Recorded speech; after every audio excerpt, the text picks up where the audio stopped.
Good, good, good evening, everybody. It is David Schlotthauer here with another live stream. This time for a few more hours, probably, because we are dealing with a lot of active severe weather. As you know, the thumbnail is not very appealing, and that's because I just literally got home, and we are going to track this severe weather event as it unfolds. So I hope you all are having a great day. Some of you are probably not, because we have 13 tornado warnings. 13 tornado warnings. 21 severe thunderstorm warnings. So we have more than 30 warnings at this time. This is a very serious severe weather outbreak that has transpired today. And when we take a look at with what we're dealing with right now, if I could ever get to my live chat, we could actually do that. So hold on a second. Let me get over there.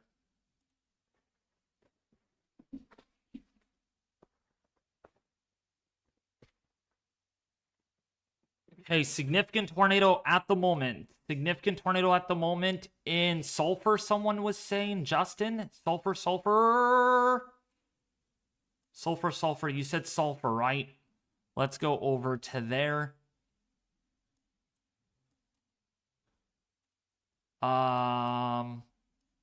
Said Sulfur, right?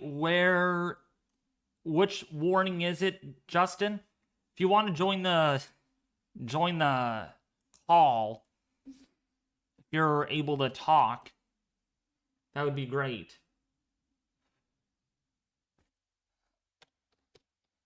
Sulfur what? Justin, Sulfur, Alabama?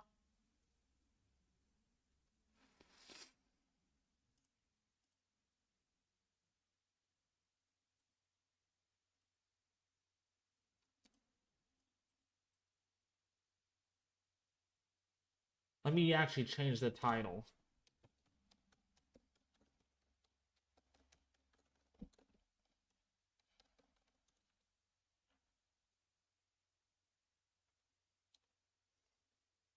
There we go.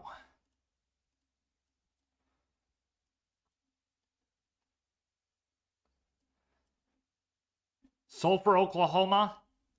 There it is. Okay. Let's take a look at this. Oh my gosh, yes. Big debris ball moving over Sulfur right now. This is a strong tornado, particularly dangerous situation, potentially unfolding right now. I haven't been keeping an eye on this very much other than during my lunchtime today, but I'm sure there have been multiple or more than 30 tornado reports today because of this. So if you're in Sulfur right now, we have a strong tornado potentially in progress. Definitely some rotation on this. Again, moving out of Sulfur in Oklahoma. If you're on the 301 corridor, if you're in Dolberg, if you're in Oak Grove right now, please take shelter. We are talking about a strong tornado in progress potentially. By the way, we also have another area to really watch. 96 touching. Oh gosh, and maybe another strong tornado here, Justin. Maybe another strong tornado in progress. Negative 101 touching 17, touching 17 at this time. So that is also another area. Maybe a meso handoff. It does appear. We actually go to our correlation coefficient on that. That could be a tornado also, but big debris ball on this. My freaking gosh. Big debris ball right now in Sulfur.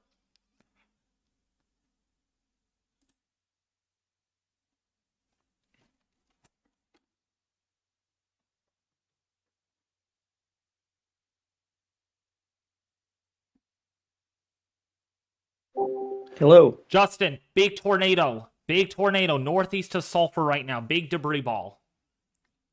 I know. Am I on the stream? Yes, you are. Okay. Yeah, I'm. Yeah, We're, I do see that. so if you are in northeast of Sulfur Springs, big debris ball, Justin. I mean, this is ridiculous. Yeah, I Also, do see that. It also, is definitely a strong tornado. We just had a strong to violent tornado south of that from the same cell, near, I don't know the town, but there was debris lofted to 22,000 feet, literally just 15 minutes ago. So the event is definitely coming back from the dead and picking up. hold on.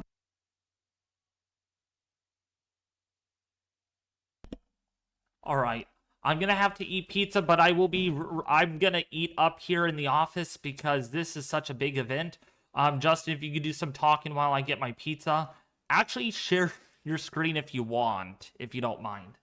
I can't share my screen, but I will talk. Just put the radar up. All right. Okay, we have now a particularly dangerous situation on this storm. A particularly dangerous situation unfolding. All right, so yeah, I have it on screen right now. So Justin's gonna do the talking. I will be right back very soon. I have to get pizza. I have to have some dinner, but I will be eating it up here in the office because this is groundbreaking news right now. Go ahead, Andy. Yeah, David, you don't have to talk much, but just keep the radar updated to where the storm is so Yes, that it's not I'm on it nothing. right now. I'm on the Oak All right, Grove, cool. Oklahoma Sulfur tornado. All right, cool. All right, ladies and gentlemen, welcome to the stream. We do have a strong tornado on the ground near Sulfur, Oklahoma. So what is going on is basically the event is kicking up once again because the low-level jet has begun to really intensify as we head into the overnight hours.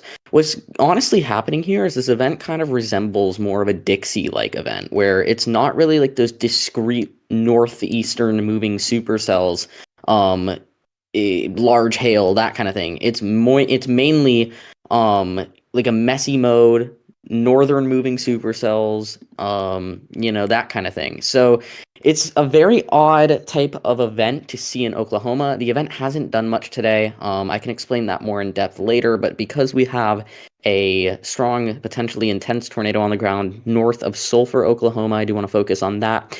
Unfortunately, we're going to be stuck on velocity until David gets back, but he shouldn't be gone for a while, and he'll be able to change the screen for you in just a few moments. But we are going to be stuck on velocity for now. As you can see, there is that velocity couplet north of Sulfur, Oklahoma, the one between Sulfur I'm and back. Hickory. Okay, yep. So you don't have to do talking, but just, when I say to Yeah, switch to like CC, you can do that or whatever. yeah, because I'm gonna have So pizza.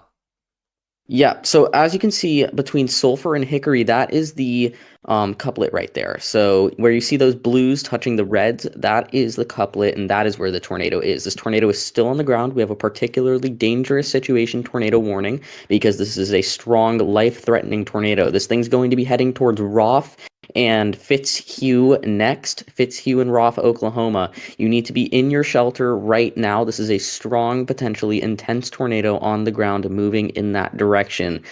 David, could you switch to CC? I am on CC right now. I'm circling it where we have the debris ball. That's pretty big. Right, yeah. So as you can see right there, that is a deep, what we call tornado debris signature. Where you see those blues, that is debris being lofted in the air. What the radar is doing is it is picking up things that are not rain. And that is what we are seeing. That is debris being lofted, whether that be houses or buildings or trees, whatever it is. That is a strong tornado on the ground continuing to move in the direction of Roth. You need to be in your shelter right now if you are in Roth. This is not a weak tornado. This is a strong tornado. Again, a particularly dangerous situation. If you do want to move to the northeast a little bit, David, I believe there's probably another tornado about to touch down near Spalding, Oklahoma. It's that more semi-discreet Oh looking my cell. gosh, that rotation on that. Oh my gosh, that's strong. Right. Woo, So that's we're gonna strong. we're gonna look at the Spalding cell for just a little bit. Are you on it? I can't tell. Yes, I'm on it right now. And let me explain what we're looking at here, and then Justin will continue to talk here. So if you're in Holden, of course, Holdenville, Oklahoma, you need to take shelter. This could be a strong tornado ready to touch down. The deep layer shear is extreme. We're talking about 200 to 500 meters square per second squared of low level shear, a lot of instability, and of course, just the environment is there, forcing just everything's coming together. So what we're seeing here, blues and greens are moving toward the radar, and reds are moving away from the radar site. So our radar site is west-northwest of this storm in Spalding in Oklahoma. So what we're seeing is velocities picking up a lot of rotation over Spalding right now. This is getting ready to touch down. This is getting ready. Actually, you know what, Justin? We might have a debris ball on this. We could have a debris ball. Spalding. We might have a CC drop. I don't think that's a TDS. I think that's clear air, mainly driven by inflow. But I would not be surprised if we have a tornado on the ground momentarily. But for now, I do not think that's a TDS. Okay. All right, you can go ahead and continue talking. I need to eat. Right, yeah. So if you're in Holdenville, you need to be taking shelter. If you're also in Spalding, you need to be taking shelter. Again, like David just said, where you see those blues touching those greens, that is rotation. And that rotation is moving to the northeast up towards Holdenville. And after that, it's going to be heading towards Wewoka. And I hate Oklahoma town names, I'm sorry. And Yeager. So you need to be down into your shelters or into the safest interior room in your home. That is where you need to be right now, because this thing could be producing a strong, intense, potentially violent tornado soon. That is a very strong rotational signature.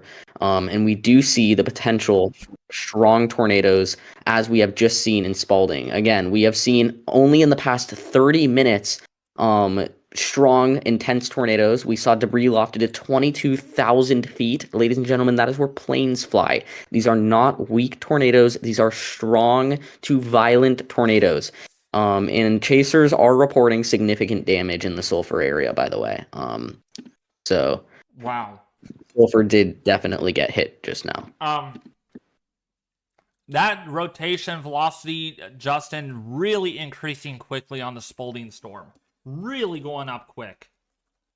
Right, and its inflow is clearing very fast too. Oh, this is bad, Justin. This is what the forecast called for. What's very interesting is the day definitely didn't get going for a while in Oklahoma, but until it calms down, we're just going to be focused on what happens. Of course, SPC has the worst luck of all time, and they downgraded the risk right as it got going. Wait, what? No, it's still moderate. Yeah, but it's a 10 sig, not a 15. But that doesn't matter. Oh, okay. Yeah. By the way, Justin, we're up to 25 tornado reports so far today. Yeah, if you go to yesterday, there was 106. Yep. Oh, yeah, I know. And I wanted to mention about that. I do apologize if I was not there for yesterday's stream, because, of course, IRL stuff gets in the way and everything. And today, same thing. So, but I'm able to live stream on this, and we're able to live and track the tornado as it occurs. So right now, Justin, that rotation's rapidly increasing. Yeah, it is very much increasing. If you are in Holdenville, I want to say there's probably a tornado on the ground with this. There's nothing to, completely confirm that right now, but I want to say, just based off that rotational velocity, along with just what these other cells have been doing, that probably a tornado is on the ground, if not about to be on the ground. And this will not be a weak tornado. This will be a strong tornado.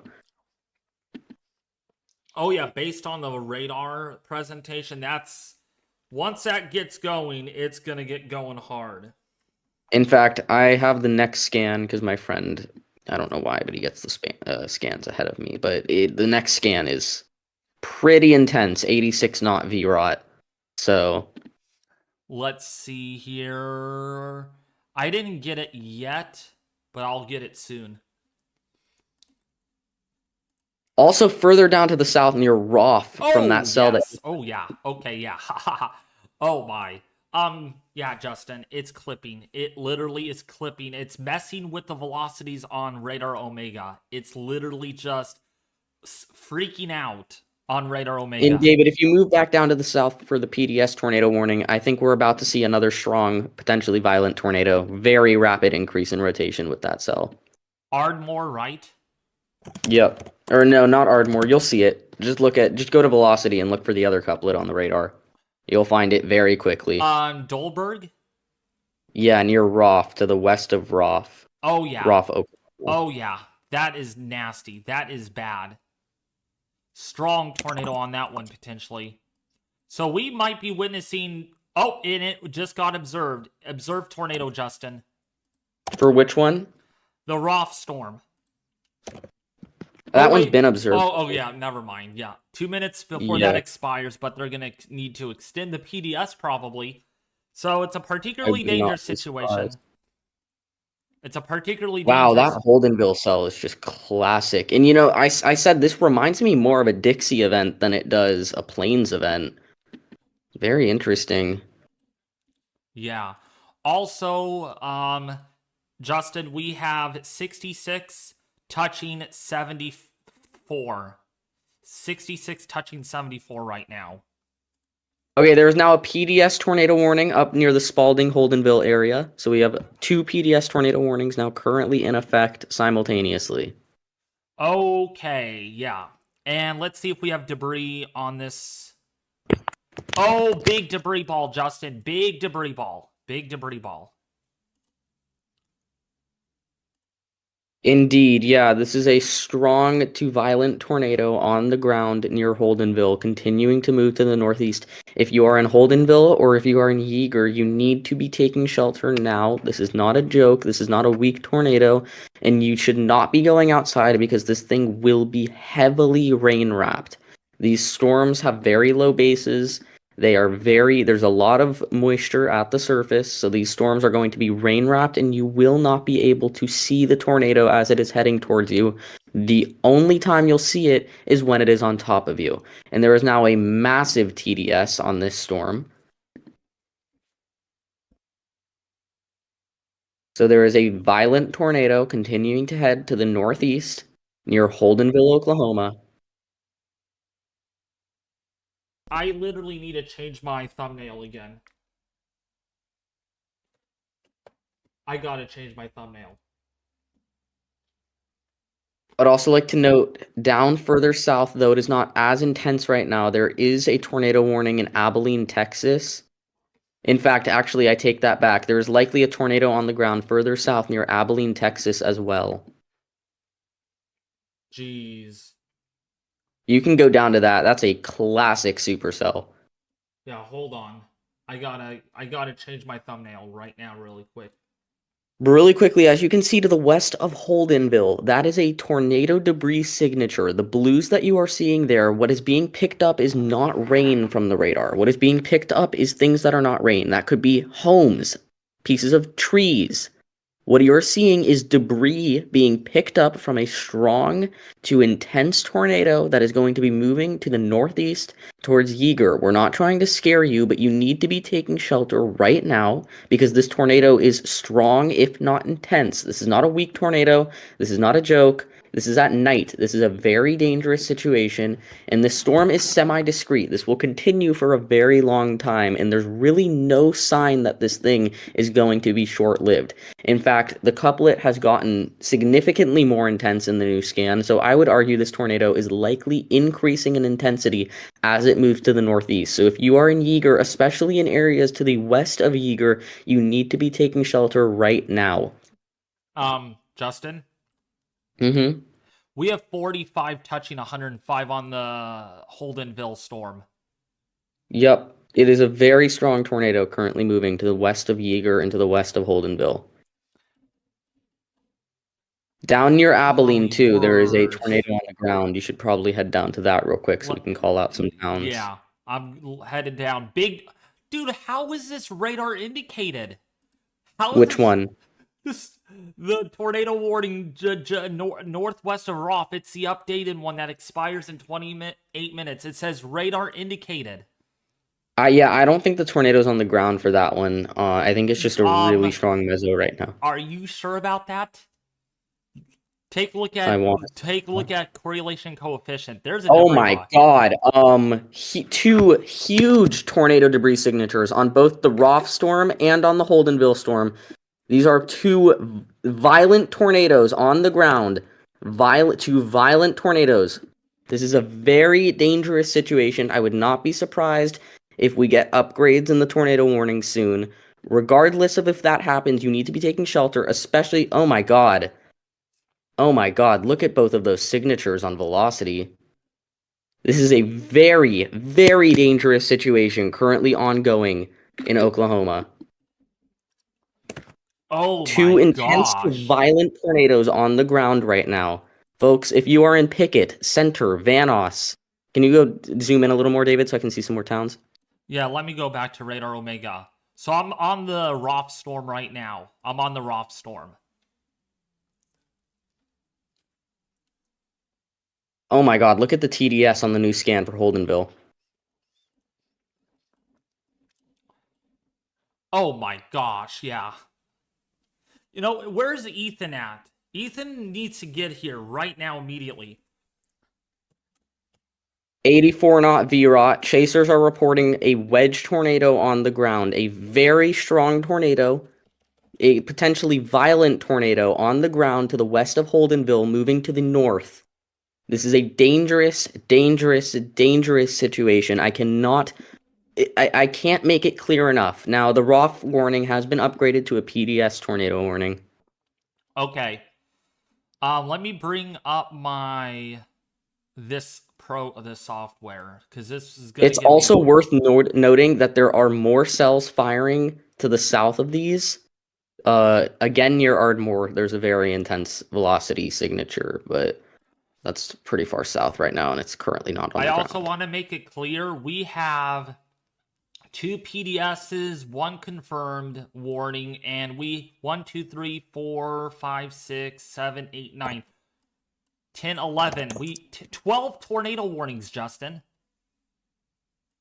Yeah, this is an extremely dangerous situation, guys. You need to be taking this seriously. If you are in a tornado warning tonight, you need to be taking this seriously. This is not something to mess around with. These tornadoes are not coming down weak. They are coming down very strong. And what worries me is this is at night. People are asleep.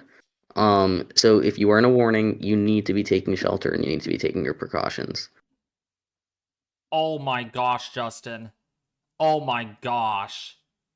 Debris is being lofted to almost 20,000 feet on the Holdenville storm. Big debris signature now. Big increasingly worried for areas to the west of the Tulsa metro. If you are south or west of Tulsa, currently you are not in a tornado warning, but you need to be in the next hour, hour and a half. You need to be ready to take shelter. Oh, Justin. Massive debris ball on reflectivity now on the Holdenville storm. That is a debris ball on the Holdenville storm. Yeah, my radar hasn't updated, but I believe you.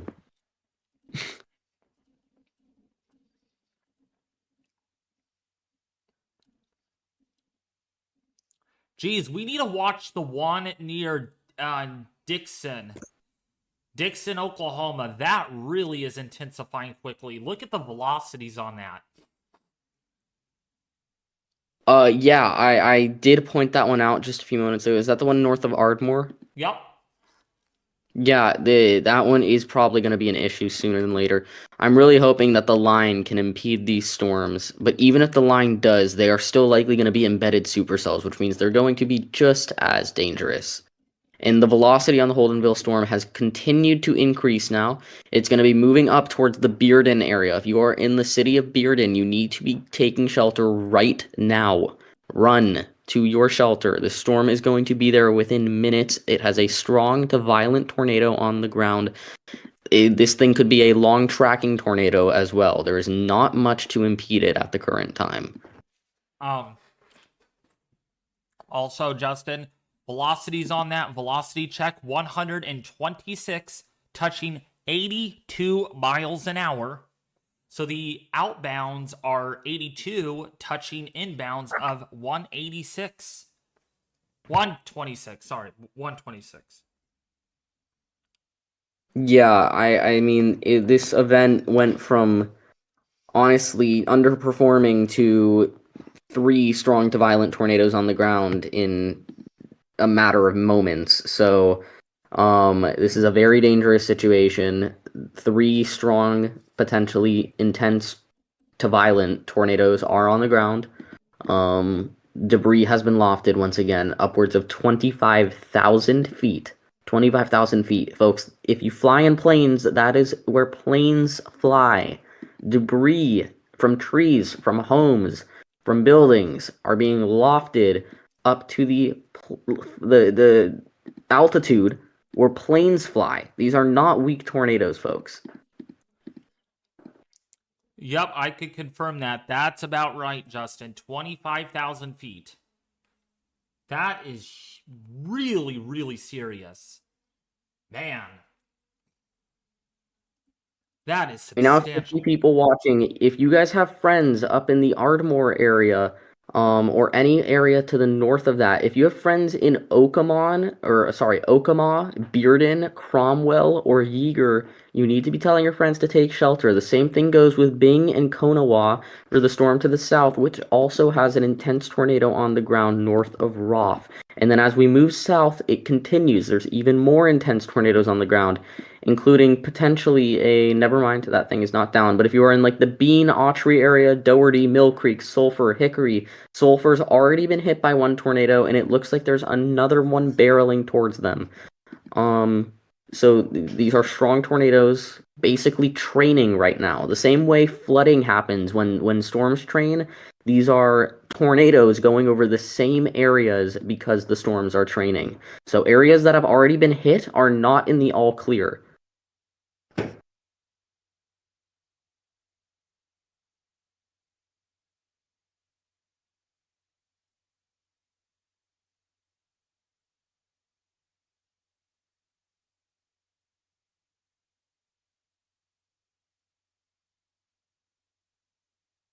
Where's the PDS tornado warning near Ardmore heading? And how fast? So the tornado near Ardmore is currently not on the ground. However, it could be on the ground.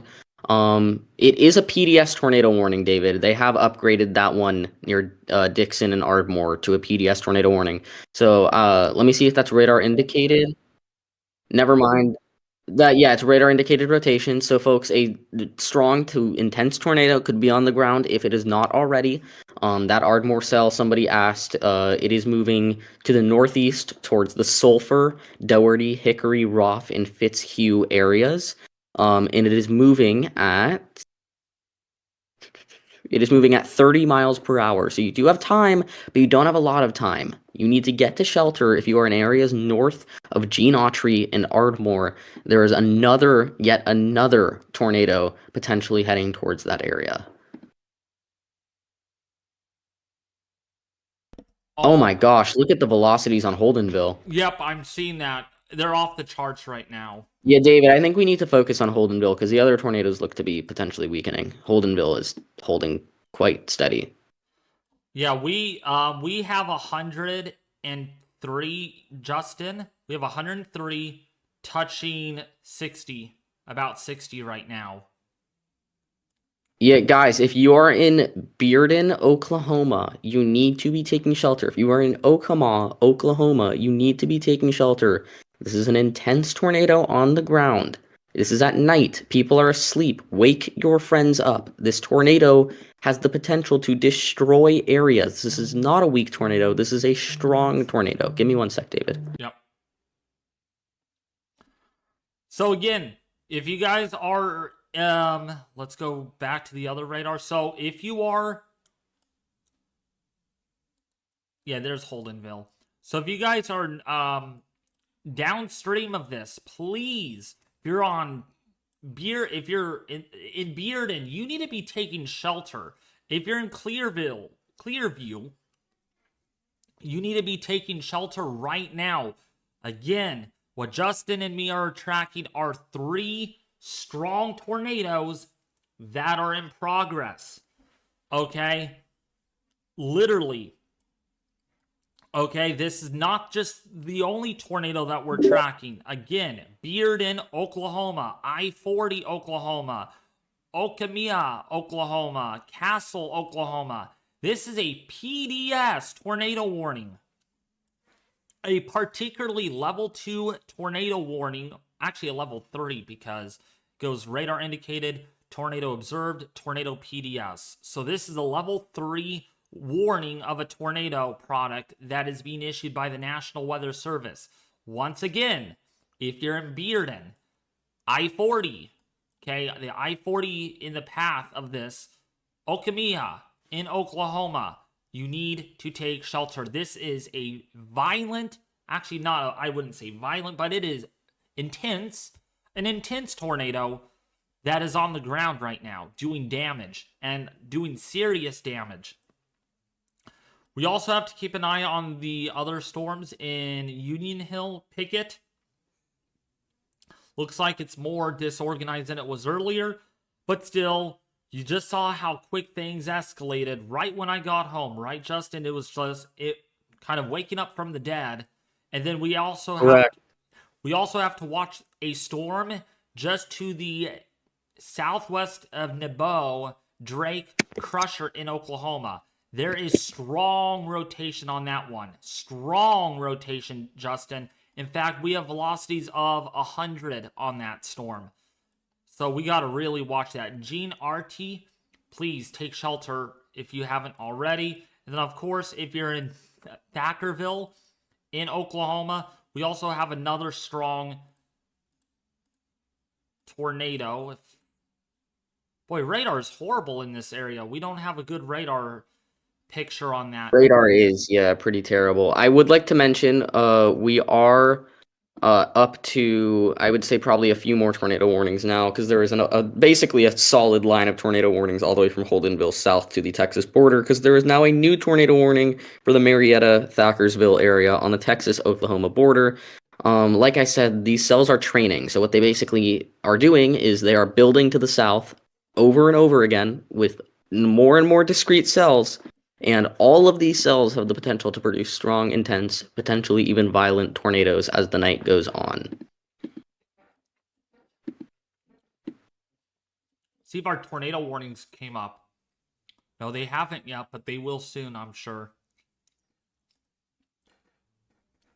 So, while we are tracking this, Justin, yesterday featured 106 tornado reports so far. Yesterday could have went high. What are your thoughts? Well, I don't think yesterday would have gone high, mainly because it overperformed significantly to what any of even a ceiling expectation could have been. Could it have gone moderate? Probably. Should it have gone moderate? Also, probably.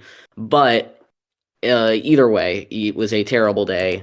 SPC did a good job with placement. They did a good job with letting people know what was going on in real time. So regardless of if it should have gone 10 sig or 15 sig, it was a terrible day, and I don't think people should be focused on, what the risk level was. Makes sense. However, I do have a picture now of the Ardmore tornado. I'm not allowed to share this, right? It's the Wowoka. Some pizza. It is actually, it's the Holdenville tornado. I can show it to you, but I wouldn't show it in the stream now. But it is a large wedge tornado on the ground. Again, if you're in Bearden, you need to be taking shelter right now. I will say the velocities have weakened somewhat. The debris signature has definitely weakened also somewhat. But the tornado is likely still on the ground, and if it's not on the ground now, I would put almost all of the stock I have into the fact that this thing will recycle. There's no reason for it not to, and if it recycles, it'll just produce another strong tornado.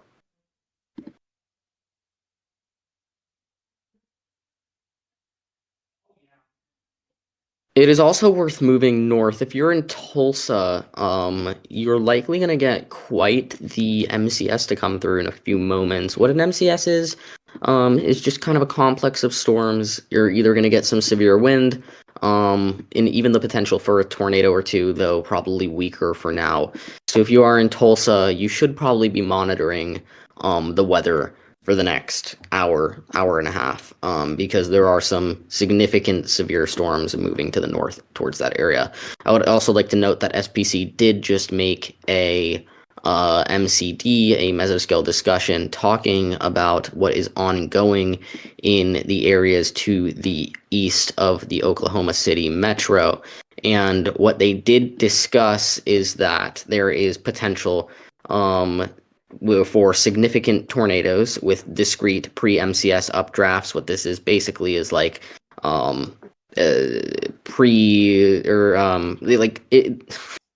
pre-confluence type things, right? These convect off of a confluence band, and they're like ahead of the line of storms, and behind that line of storms, you're probably not going to get anything more.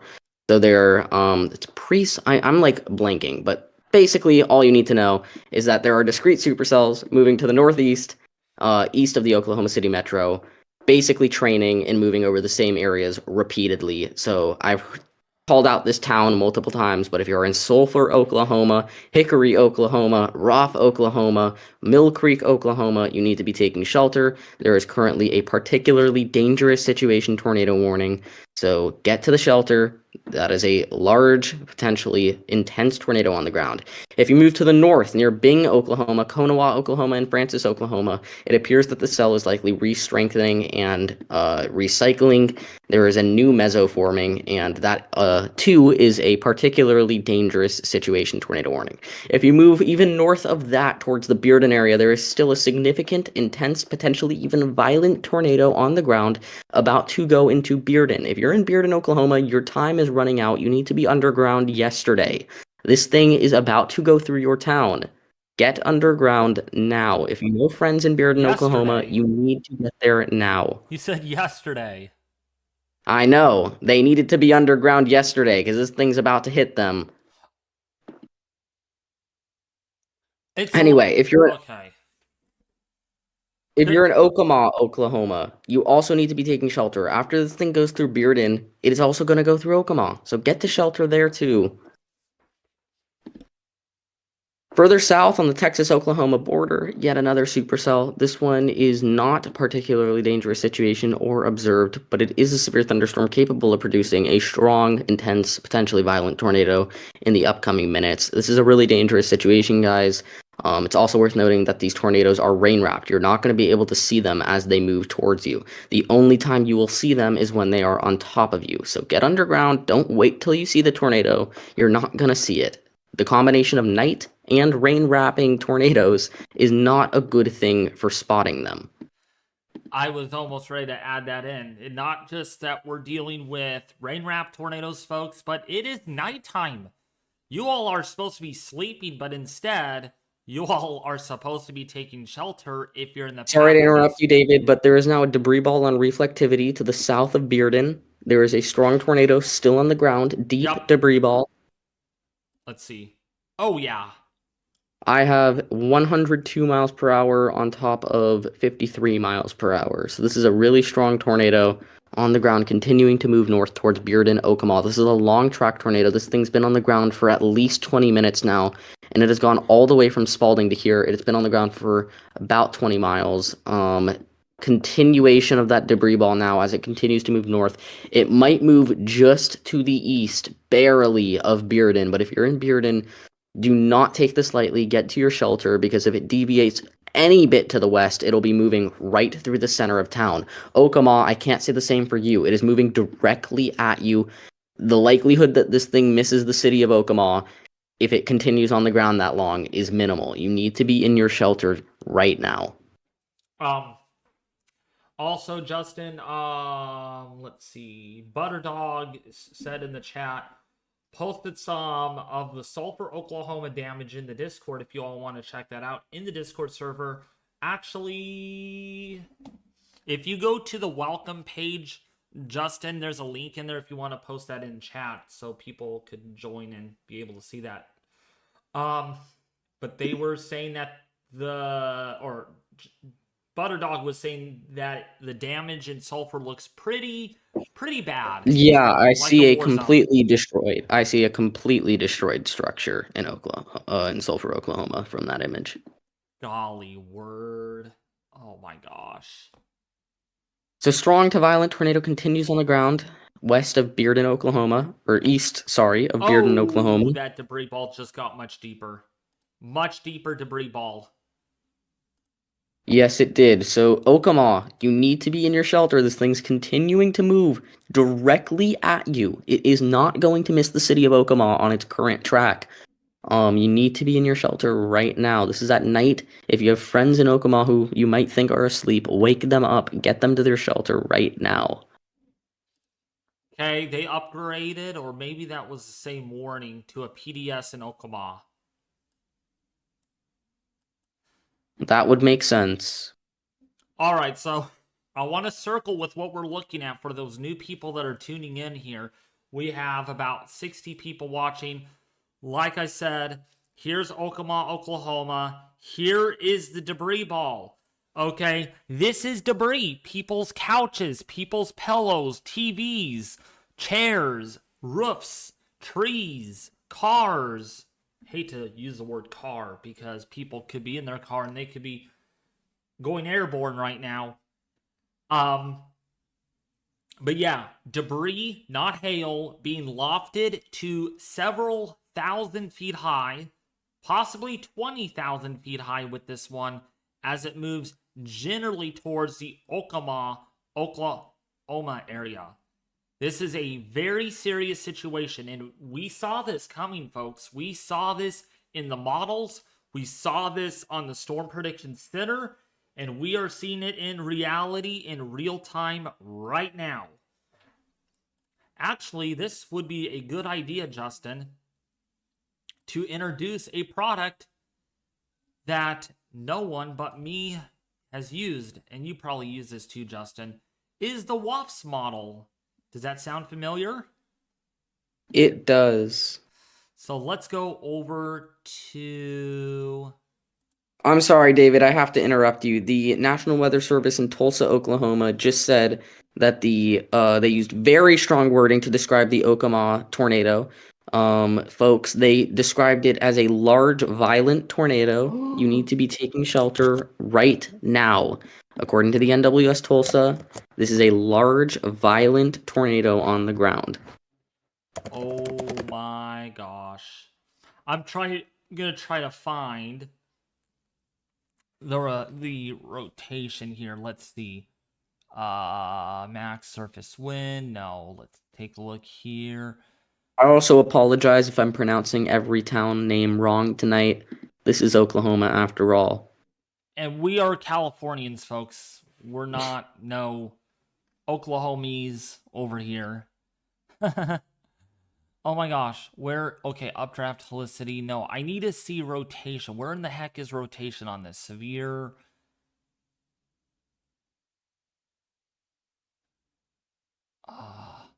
Because this is going to give us our tornado forecast. Storm relative helicity. I need velocity. Updraft helicity. No. Do they not have it on here? No, rotation. Okay, this is probably it right here. So, let's run this model. Which, by the way, the WAFS is a special model that is only ran so often. Did this not even get finished rendering? Okay, this did not. Let's run this. Okay, why is this not running? That's crazy. This usually is very... Oh, yeah, right here. Tornado. Here we are. Here's a paintball.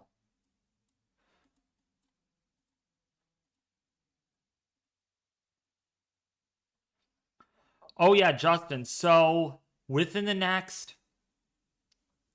Based on the WAFS model, there is a 35 to 56% chance of a strong tornado with that ongoing storm cluster based on the WAFS. That would make sense. Which, by the way, the WAFS is a artificial intelligence ensemble forecast that is ran every 30 minutes. So it's not your typical GFS Canadian or European model. This is specifically only for supercells. And predicting when and where these are going to head before they actually develop is very important. Looks like that Okama on the velocity, Justin, is not as strong as it was. Yeah, it's a bit hard to tell. We'll see. It does look to be kind of like weird. So I don't know. We'll see. It looks just as strong on the Tulsa radar. So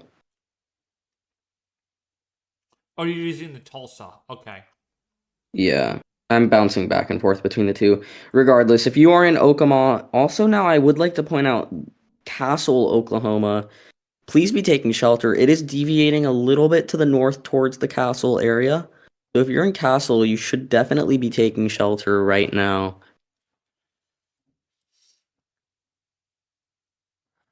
This is not good, you guys. This is not good.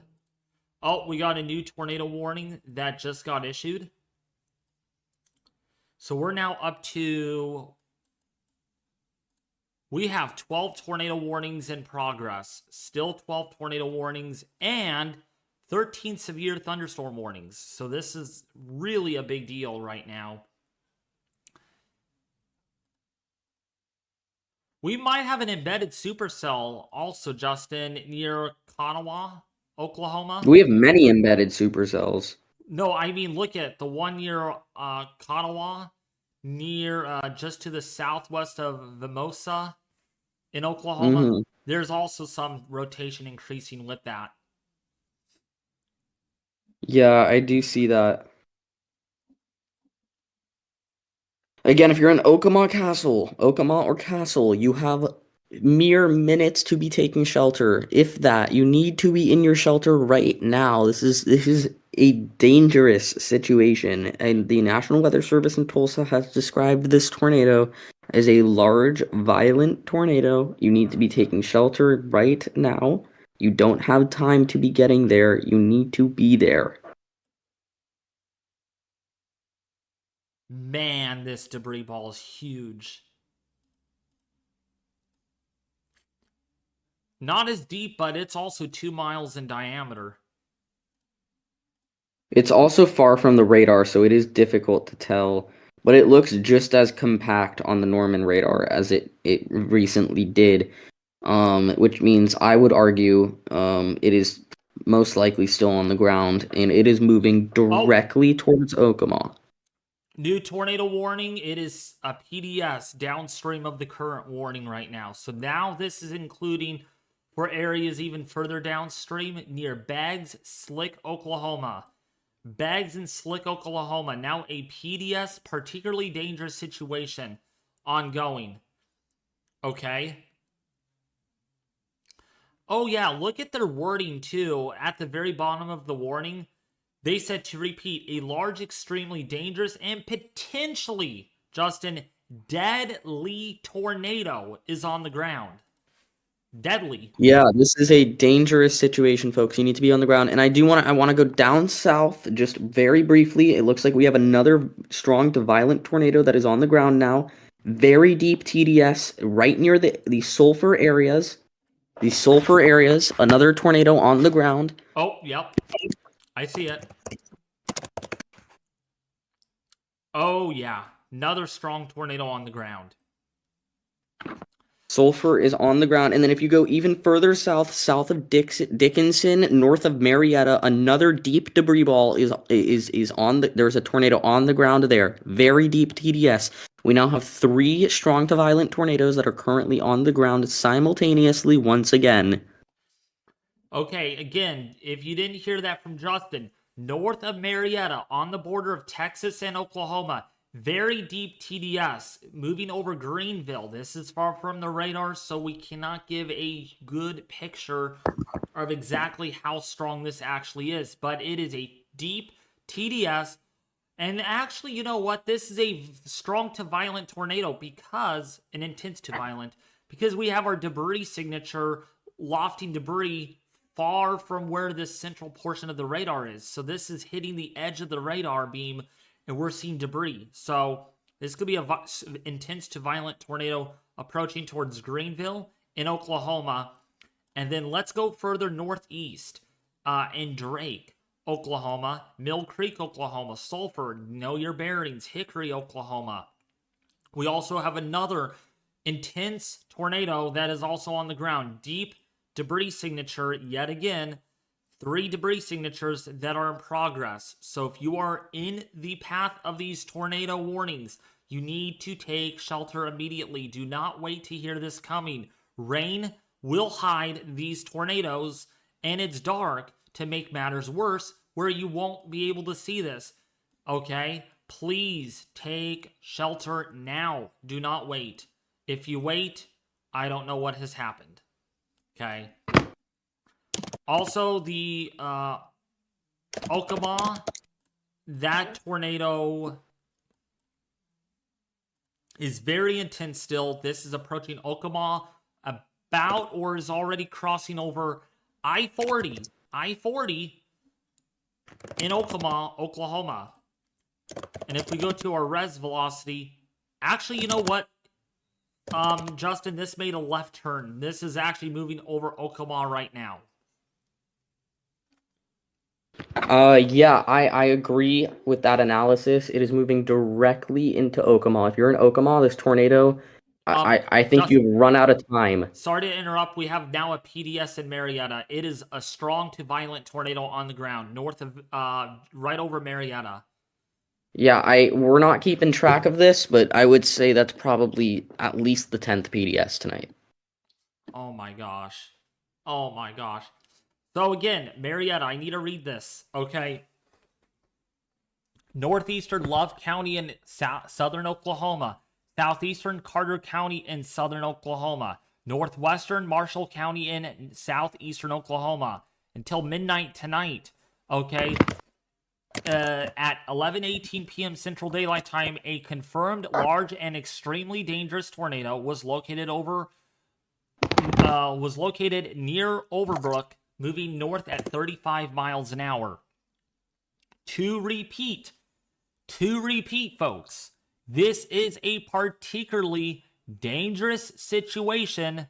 Take cover now. Do not wait. I swear, you guys, if you guys wait, I don't know what has happened. Hazard again, damaging tornado. You are in a life-threatening situation. We are seeing debris, folks, probably being lofted. Let me actually see on here. Let's see. Yeah, Justin, debris could be being lofted maybe up to 15,000 feet. Yeah, that's not surprising. And guys, we are bouncing back and forth between all of the cells. So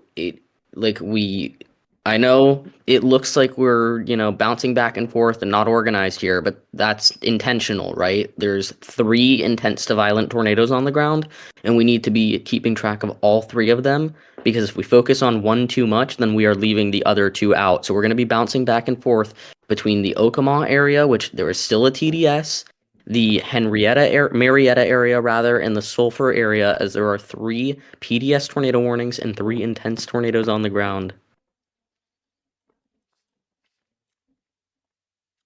What a night, man. And Really. wow, look at that new velocity north of Marietta. Let me see. Oh my gosh, yeah. Oh, wow. Yeah, that's at 8,000 feet, 8 to 9,000 feet where that radar beam is, and it is really kicking. Look at the velocities on this, Justin. 115. Yeah, I think this is an exceptionally high-end situation ongoing. I mean, just training intense tornadoes moving into the same area. Okay, this tornado went right over Okama.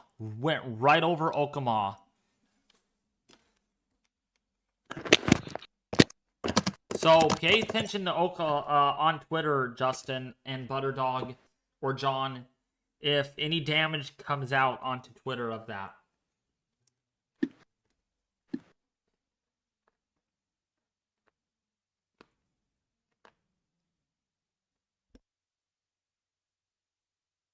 Yeah, so I don't want to say this report out loud, word for word. However, there is a chaser in the city of Sulfur reporting extreme damage. We'll put it that way. I'll put the exact wording, David, in your DMs. I will not read it, though. Yeah.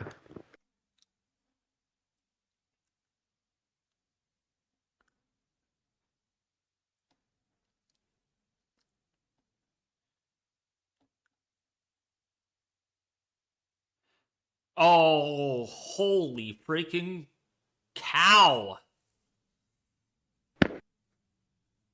Additionally, the Okama storm is re-intensifying now. The velocities are right back up to where they were.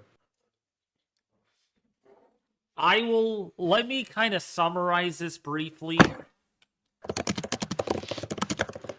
Let's do a little opposite. Okay, what is the opposite of mini? What's the opposite of mini? I know we shouldn't be playing a game at this time because No, this is pretty serious. none. Justin got it correct. Ding, ding, ding. Yeah. Let me briefly summarize this. Downtown Sulfur is completely gone. Nothing left. Annihilated. Completely annihilated. That is what a report says. Now, we do want to preface that that is not a confirmed report. That is just what one chaser is saying. Again, it's also nighttime, so it's hard to see out there. However, I've personally seen on Twitter some of the damage, and it is high-end, intense to violent tornado damage. So Sulfur has taken a very significant hit from one of these tornadoes. Oh my gosh. Oh my gosh. Do you think this could end up being as bad as March 31st of last year? Justin, what are your thoughts? Well, they're two very different events. March 31st last year was a large-scale, widespread outbreak. This is more of a localized, high-end outbreak. So I don't really want to compare the two. They're two very different events. What I will say is that Marietta signature is extremely intense now, much more intense than it has been at all. If you're in Dixon, you need to be in your shelter right now. This thing, I would probably say, if I were to guess based off of my knowledge on what velocity signatures and tornado debris signatures look like, this is probably the stronger tornado of the night. This one looks very intense. Oh my gosh. And it's far from the radar, which makes it even more concerning. Yeah, velocities on this are actually, there's pixels. And now some of you are probably wondering, what do we mean by blank pixels? In other words, think about it this way. The velocity, the rotation, the spin in the atmosphere that these storms are giving off. Again, think of it like an intense area of low pressure. If the rotation is so intense, there is no data coming back to the radar. So these blank pixels give us an idea that the rotation is so violent that there is no data coming back to the radar site. And it's clipping. This is like clipping so significantly right now over Hoax Bar. Oh my gosh, look at the new TDS in Dixon. Guys, if you're in Dixon, this is a violent tornado on the ground. Oh, that TDS is terrifying. And for that to be this far from the radar. Oh my freaking gosh. That is... Wow. Yeah, Justin, this is lofting debris to 15,000 feet or more. Yeah, this is a violent tornado on the ground about to go right through the city of Dixon. Once again, this thing's on a direct collision course for Dixon. It's also worth mentioning the western portions of Mansville. It turned a little right in the most recent scan, so if you're in the Mansville area, I would also be taking shelter. You're not actually in the tornado warning, but I think you're probably about to be. And right turns for supercells are really bad news. You know why? Because what does it mean if it makes a right turn, Justin? It means it's intensifying. Right. Yeah, right deviations usually are a bad sign. And this, Justin, went over Hawks Bar right now, Oklahoma. It went right over Hawks Bar, a little town. All right, of so Hawks Bar. I'm sorry, the Dixon tornado is now launching debris, according to a trusted source that I know, upwards of 25,000 feet.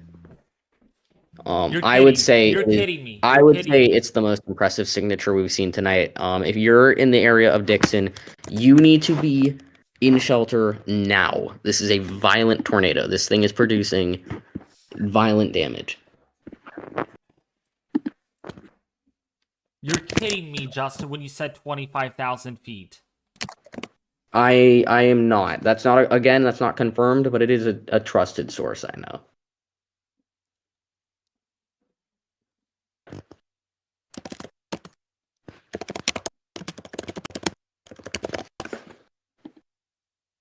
You know what it is. There's the debris ball right here.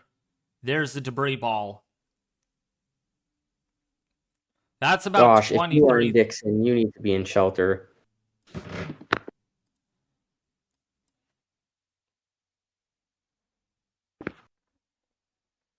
This is in the category of a intense to violent tornado. Velocities at this moment may not be very... Oh, yeah, Justin. Whoa. Yeah, look at the velocity now. 122. 122 on the velocity. Yeah. And there's a lot of blank pixels, which means the rotation, the velocities could be much stronger than what's being picked up on radar. Right, Dixon is about to take a direct hit from this thing. Oh, yeah, good point, Tyler Kane. You want to hear what Tyler Kane said? That one that donated $2? Everyone said earlier today that this was going to be a bust. I said, wait. And look what we got. Why you don't call a bust until the day's over. Exactly. Wow, what is this doing on radar? Now looks like it's broadening out, Justin. On reflectivity or on velocity? Velocity. Sorry. Velocity. I can't tell you because I'm on radar scope and my thing hasn't updated yet. Okay. But I would bet it's probably not. In fact, if we were close to a radar, I think this thing would look quite insane.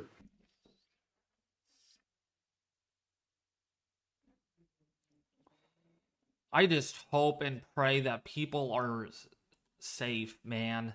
Dixon, you have minutes until this thing arrives. Oh, by the way, if you have a last chance, this is your last chance to take shelter, hence its name in Oklahoma. Last chance, rotation moving right over your area. Downstream of that, Haydenville. Just for reference, that's another different tornado warning that still has a particularly dangerous situation on it. And we don't have debris on that at the moment. So we're going to really focus on our storm that is going right over I-70. Wow, that TDS. Very deep TDS. And Justin, the TDS is so deep that it's picking up our radar, our hail core on it. Yeah, so there is I'm not sure if you know this, but there's a radar called the Durant radar. It's basically a non-public radar. It's on an app in southeast Oklahoma, sorry. In that radar hole, and it is picking up 60 dBz. So as the debris ball. So this is a violent tornado on the ground. Tyler Kane just donated another $2, stating Storm Prediction Center does not mess up often on predictions. Yep, that's why they're best in the business. Sometimes they don't get everything right, but that's part of weather, right? Exactly, they're humans too. I could say tomorrow for your exact location, I'll just mention someone in the chat here. Ban everything. The temperature in your area tomorrow will be 81.5556575. You know, what does that mean? Will it be that? You can't predict that. You just can't. So that's the best thing of weather, and that's why I chose this as being not only my hobby, but something that I love a lot, because it's fun to get things wrong sometimes, but it's also fun to get things right at the same time. So it's a 50-50 winning lose streak, in other words. Right, so the debris signature is much more scary now. It's huge, Justin. It's big. I'm seeing this. Actually, let me measure this. Also, oh my goodness, up near Okama. Okama is really re-intensifying quickly. All right. Also, really quick before we get to the Okama storm, Justin, the debris ball over Providence, Dixon is 2 miles, 2.1 miles in diameter. Wow. Are you concerned for that storm going at Tulsa? Tulsa, Oklahoma. Yes, we're watching that one right now. Again, we're bouncing between two storms, folks. We're bouncing between two storms. And yeah, it looks like this one's... My gosh, look at that debris signature now. On which storm? Dixon. I'll take a look at that in just a second. So yeah, for reference, Baggs, Winchester, Mounds, Glenpell, Sapulpa, Kellyville, Oklahoma, Slick, please take shelter again. We do have the continuation of a tornado that is on the ground. It is a particularly dangerous situation still. So if you're in the path of this, please take shelter immediately. All right? Let's go back to the storm in... Oh my gosh, radar is freaking out on this storm, Justin. Yeah, go to the Dixon one.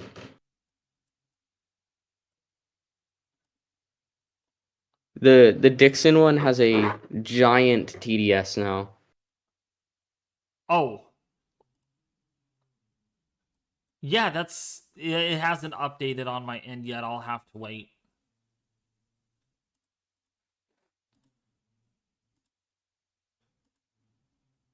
It's going right over Dixon. Yeah, folks, your time has run out in Dixon. All we can do is hope for the best there. Yeah, this is a terrible situation.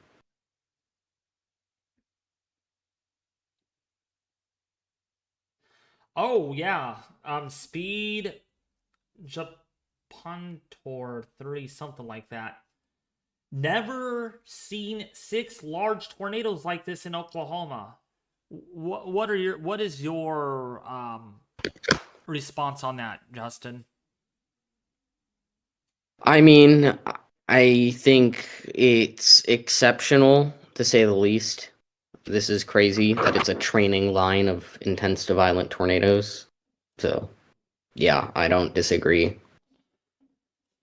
And Tyler Kane, $5 donation. Thank you for the donations. I miss when your channel was big. I'm glad I found you again. Amazing job, David. Thank you so much. Aerial Force, thanks for the 5. The Dixon tornado. So, David, there's now 60 DBZ. All right.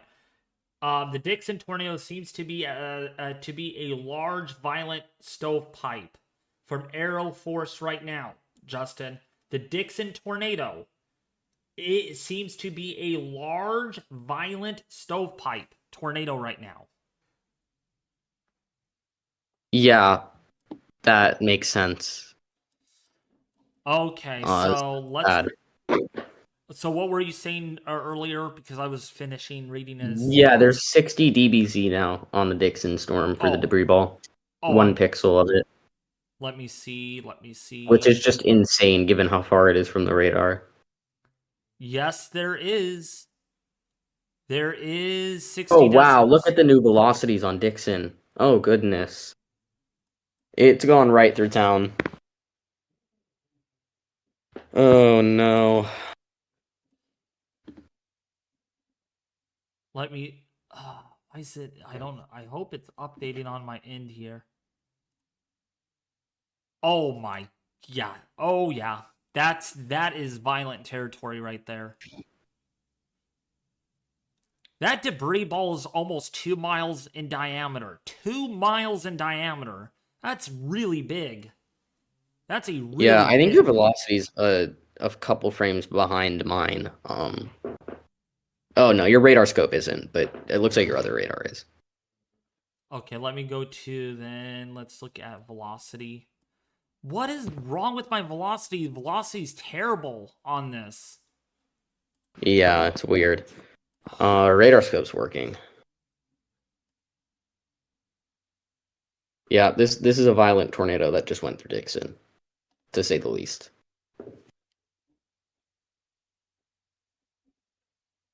There it is. Oh, let's see. This is a particularly dangerous situation continuing. Man, we have 10 tornado warnings in progress, and I bet you 4 of them are still PDS. That is a big debris ball. It is. Wow. That thing is a monster.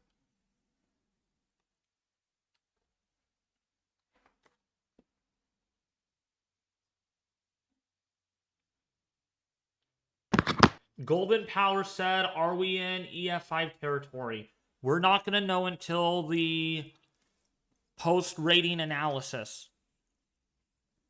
Yep, that is a great answer. And additionally, um, I don't think it matters, right? This is a violent tornado regardless that just went through the city of Dixon. Whether it's an EF 2, 3, 4, 5, it's a terrible tornado that just basically, without a doubt, did significant damage to that town. And I wanted to point out something for 95 people that are watching this is that it doesn't matter, okay? EF2 plus, okay, is considered strong in the Storm Prediction Center's wording. When you hear them say there's going to be strong tornadoes today, they're usually saying that there is that chance that there could be tornadoes at least EF2 or greater.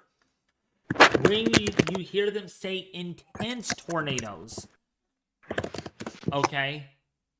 When you hear them say intense tornadoes, it usually David, means... I'm sorry to interrupt you. The National Weather Service in Norman, Oklahoma, did issue a tornado warning. I believe it's still up there, though it should probably be expiring soon. Yeah, you can check it. It's the one over Sulfur, where they said first responders need to prepare for additional tornado impacts immediately, with 3 exclamation points.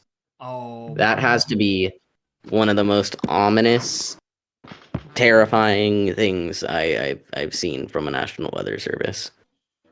That's not good. So back to with what I was saying. So when you hear the SPC mentioning intense, that's usually EF3 to EF4. When you hear them, well, not always do you hear this, but if you do, violent. The word violent is usually EF4 or greater. Okay? So there is a difference, and there is such a thing as strong, intense, and violent. Okay? So hopefully you guys understand that. Hopefully you were able to comprehend that. Because we can't assume that this is an EF5 or an EF4 or an EF3. We just can't. Okay, hurricanes, we can. Because we have recon out there that flies into these systems. Tornadoes, we don't have that technology. We just don't. And we probably won't ever in a long time. So what we do is we use Doppler radar. And we look for the signals that can give us a potential estimate. The only thing I will say, and Justin could agree with me on this, this is stronger than an EF0 tornado.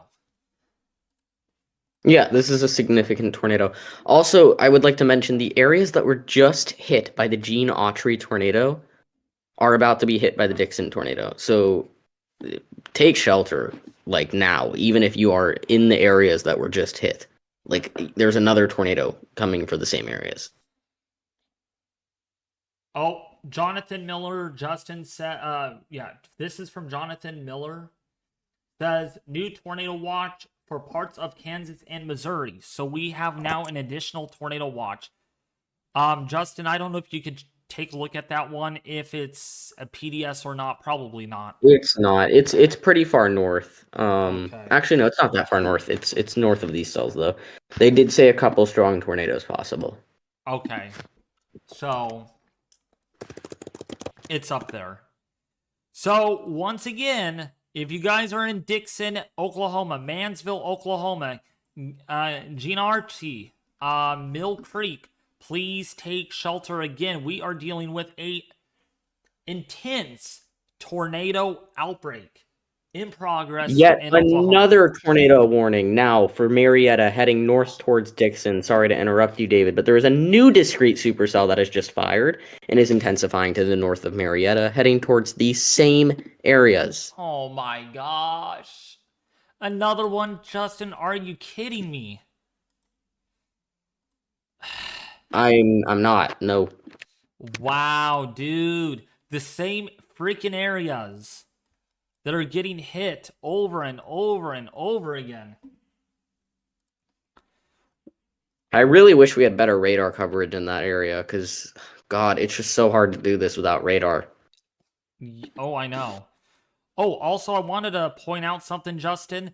Through 1 hour precipitation totals based on radar. This is not actually, like based on weather stations, but from radar.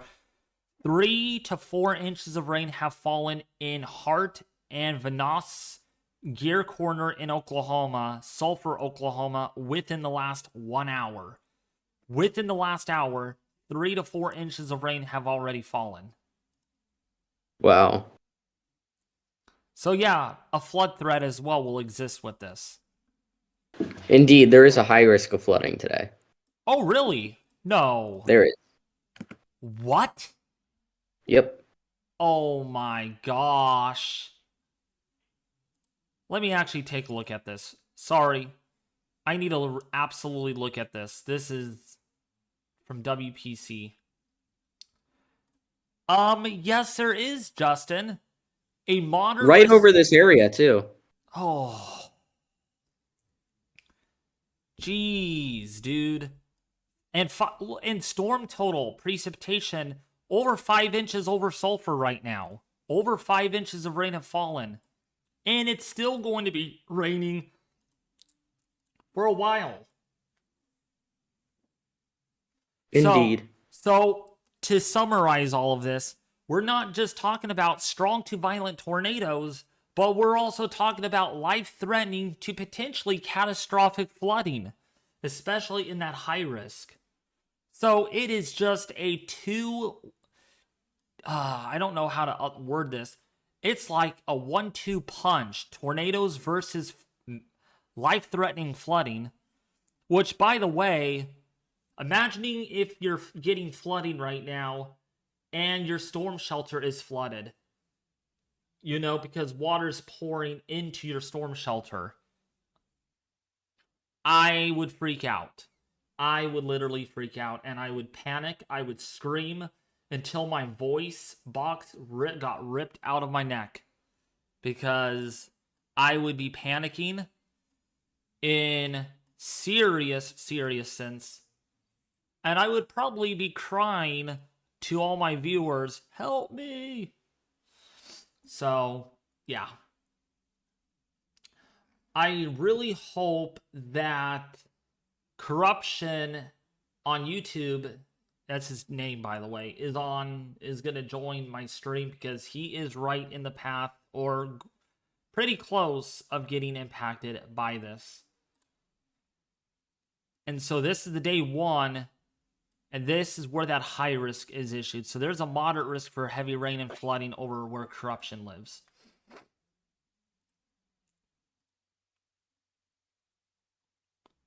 Let's take a look at the latest scan. Radar is acting really funny. It's hard to tell if... What are your thoughts, Justin, right now? Yeah, I think it's annoying that there's no radar in this area because I guarantee there's more tornadoes than we think there are. Because weak ones are not going to be easy to see from this distance. I am almost curious what these tornadoes would look like if we had better radar coverage. Sorry to interrupt you, Justin. The storm to Marietta, wow. Big time increase on velocities on that. Big time velocities. I'd bet on that being our next one. Similarly, you've heard this already. Ardmore, Dixon, Gene Autry, Doherty. You need to be taking shelter. This thing's moving directly at you. Ardmore and Dixon have both been hit by tornadoes already, along with Gene Autry. Those 3 towns that another potentially strong tornado is heading at. If you're out there helping in the rescue, take shelter. This is another thing heading towards it. Somebody asked to explain PDS. David, would you like to do that? Actually, can you do it if you don't mind? Because I can't word it really well. Maybe you can do that if you don't mind. Sure, yeah. So there's 4 levels of a tornado warning, basically. You have the first level, which is radar indicated rotation. That means a tornado could form. Radar supports it forming, but nothing's on the ground yet. You then have a confirmed tornado warning. That means a tornado is on the ground. Then you have a particularly dangerous situation, or PDS for short, tornado warning, which means a strong, large, and potentially deadly tornado is on the ground. And those are usually issued for those larger, more intense tornadoes. Those are the ones that we are seeing tonight. And then after that, you have a tornado emergency. Those are reserved for the highest end risks. Yesterday, we saw, I think, 4 of those. It was very bad. Those are reserved for when PDS tornado, like those strong, large tornadoes, are heading towards high population centers. The reason that we're not seeing those tornado emergencies right now is not because the tornadoes are weaker. They're not. It's not because they're smaller. They're not. It's because we don't have the population to likely justify a tornado emergency. However, a PDS versus a tornado emergency in this situation mean no difference. Good job. Round of applause to Justin. That's why I really enjoy Justin on my live streams, because he's very, very knowledgeable when it comes to severe weather and even hurricanes. I don't like mentioning this a lot, Justin, but oh my gosh, every time I hear the name Justin, I always think he could work at the SPC. He could literally be an SPC forecaster. Yeah. I couldn't, but thank you. I'm surprised Liz didn't issue the outlooks for this outbreak or this event. Yeah, Lietman, I don't think was on desk today. Now, Grams, or maybe it was Kerr, what any of them, they do really good though. Yeah, all of them do really great.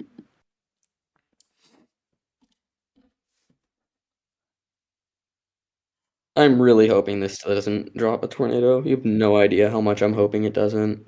Me either, because 1 is enough. 3 is terrible. It's also going to go right through the same area. Yeah. Also, to justify this, the Doppler radar is acting funny. We're not able to see at least on velocity. Oh, wait, maybe it came back. There it is. Just a little bit ago, you could even capture anything out this far on Doppler. Okay, corruption is on. Welcome, corruption. Corruption is right here in Tishomingo. Right on the northeastern edge of that tornado warning. Please, corruption. Corruption, you should be heading to your shelter. If you're in Tishomingo. Yeah, he says, I'm headed across the street, he says. I mean, Tishomingo's not technically in the tornado warning, but I think it would be a good idea to be heading to shelter. Or getting ready to head to shelter. And that rotation is definitely increasing. We just got a new tornado warning. Jonathan Miller said radar indicated tornado warning for Osage County, Oklahoma, near Kansas. Let's take a look at that one. Very hard to tell. Oh, wait, maybe not. There is some rotation on that, but nothing like what we're seeing down south.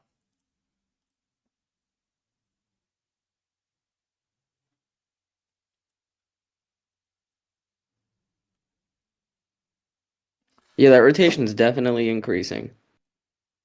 Heading up towards Dixon. Yeah, we got to really watch this. These two areas of rotation. We really do. Okay, let's see what radar is showing us. Velocities have not changed much in the last scan. Yeah, by the way, folks, this is the help of having a location. Like, Corruption gave me his approximate location on Radar Omega so we can plot it, so we're able to see that, oh, okay, Corruption is in the path of this. So if you want me to add your location to this map, feel free to put it in chat. Say, I live in Dixon, Oklahoma, but it's got to be it's got to be in an area where you live closest to, okay? So if you're like a mile from Dixon, just say I'm in Dixon. Or if I'm near Durwood, put Durwood. Yeah, don't dox yourself. Yeah, don't put your exact location. But don't put, oh, I live in Mill Creek, but my location is Atoka. You know, this is in Oklahoma. Because that's going to tell me that's, you know, because look what's going on in Mill Creek versus Atoka. So yeah, speaking of Mill Creek, look south of Mill Creek on the newest velocity. Oh, that's getting tighter. Okay, that's getting tighter. We might have another tornado, strong tornado. Corruption, you are getting very lucky, my friend, right now. But again, you should be taking shelter if you're in Tishomingo. I don't know where you live, but if you are there, you should be taking shelter.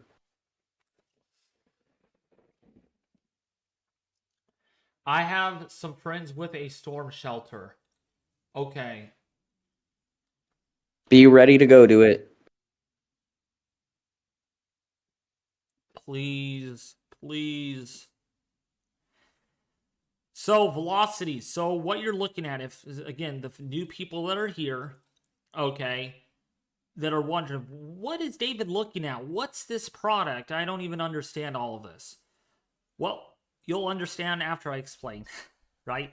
So, the green, well, simply the blue colors, darker blues and the purples, are different velocity intensities. So, the blue, the color, and the green are virtually in one direction. But you could almost think of this as darker bluer colors on one side of the spectrum indicate really fast winds coming toward the radar, these velocities, okay? The darker green colors okay, are moving toward the radar, but they're moving really slow, really slow. So you'd almost think, oh my gosh, and the last scan had to ruin it. Thank you, radar. So let's back it up by 1 frame. So you could think of this as in, you bring my pen up. This is not a closed, well, maybe a closed circulation because we have some red there. All right, I gotta head off. Keep an eye on it. Yeah. See ya. See ya. All right, so some of these red pixels are moving away from the radar. Okay, the darker greens moving toward, but at a much slower rate than the purples and blues that are moving toward the radar. All right, so this helps us as severe weather analysis people to decipher, is this a strong tornado? What is the velocities doing on radar, right?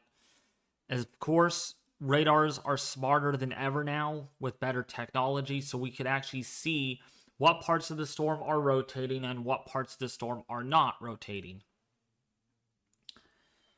Okay, so we use this product to decipher where those areas of rotation are and if there's going to be a tornado out of that. Which, by the way, the storm in Mill Creek is a particularly dangerous situation. Mill Creek, you need to be taking shelter right now in Oklahoma. We definitely got rotation. This is blues toward the radar. The velocities are coming in out of the southeast. And we got reds moving away from the radar. So we can think of the couplet is right here, and this is where we have our tornado. We have seen one of too many intense tornadoes tonight. We are now up to 28 tornado reports so far.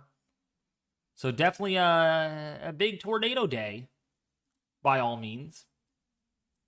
And I'm afraid we're going to continue that for another couple of hours as this continues to move off towards the southeast.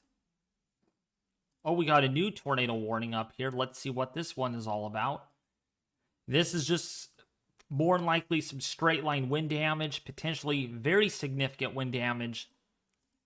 Moving into the Bixby area, Broken Arrow, Jinx, Glenpool area, Tulsa, Oklahoma. Definitely need to be on the lookout of that.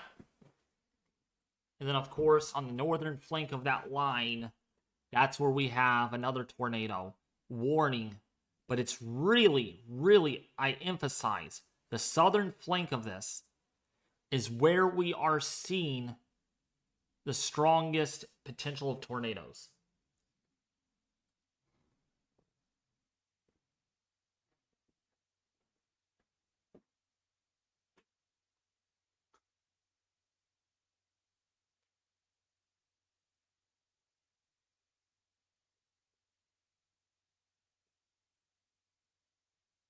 By the way, if you guys are new to the stream, hit the like button. Also, share this, please, because I try and I try and I try as much as I can to live stream these events. Believe me, it may not seem like it, but believe me, I wanted to be here today streaming for like 12 hours, but couldn't because I was somewhere else other than where I'm at now. So that made it pretty complicated. So if you're in Mill Creek, once again, this is moving into Mill Creek. Lots of strong rotation taking place. We got reds touching blues, possibly a strong to violent, more than likely a strong tornado on the ground. Let's take a look here at our high resolution correlation coefficient. We don't have a whole lot of debris being noted here on the radar at all. Most likely some heavy rain and maybe some hail.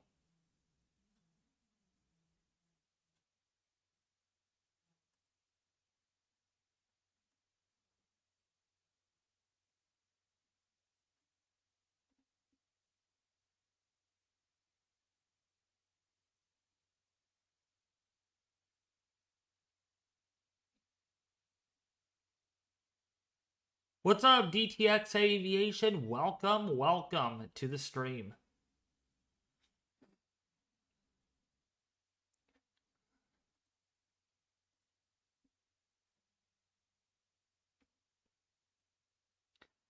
So if you're Mill Creek, Dixon, that's where we are seeing our pair of intense tornadoes, but that's merging with the line. So those tornadoes will likely weaken here once they get into that line and they occlude. But in the short term, we are watching these two storms down here that have the best dynamics for rotation.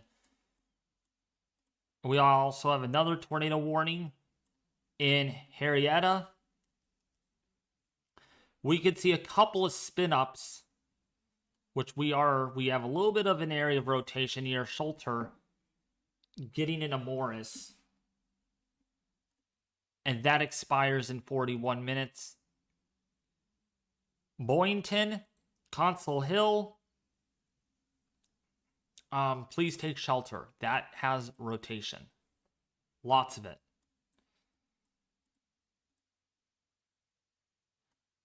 But anyways, how's everyone doing tonight on this fantastic Saturday/Sunday? Sunday for a couple of you, Saturday for many. Lots of lightning strikes also to be noted with this, so definitely showing you how intense these storms actually are. And if you're just tuning in, this is in Oklahoma. It's all the way in Oklahoma right now. And we can see this line continuously moving into northwestern or northeastern Oklahoma, slowly but surely.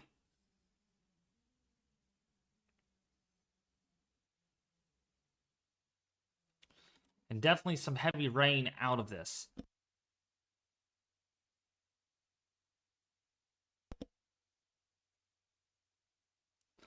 Lots of family in Broken Arrow. Oh yeah, Broken Arrow's getting hit pretty good right now with a lot of heavy rainfall, maybe some hail, and of course, most likely damaging winds. Winds are insane with this. Very strong winds. I'm falling asleep. That's not a good sign.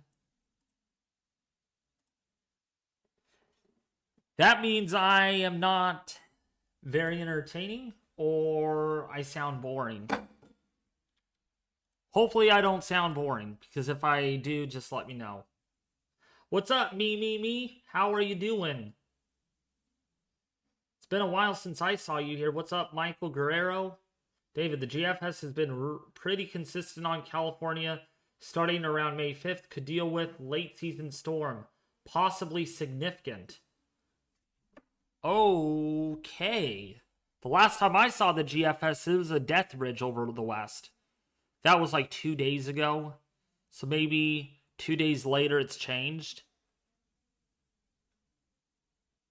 But yeah, we're watching these two storms right now in Sulfur, Mill Creek, Dixon, at the moment in Oklahoma.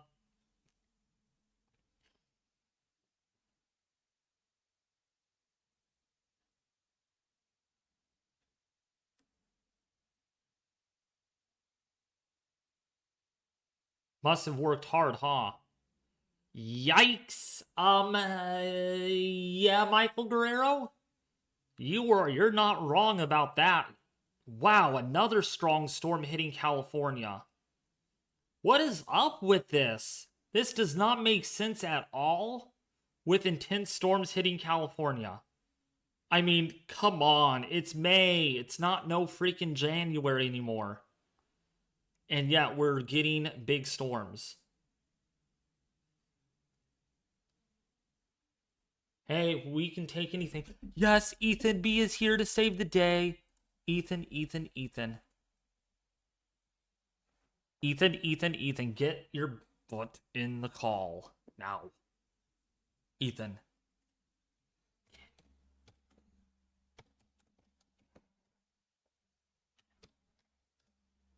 Ethan.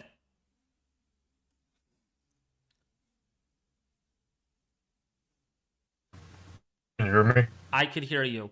Dude, we had like 3, even 4 intense tornadoes, possibly violent tornadoes. And this is from a Twitter post earlier that Justin sent me. Okay. Yes. And wait, hold on a second.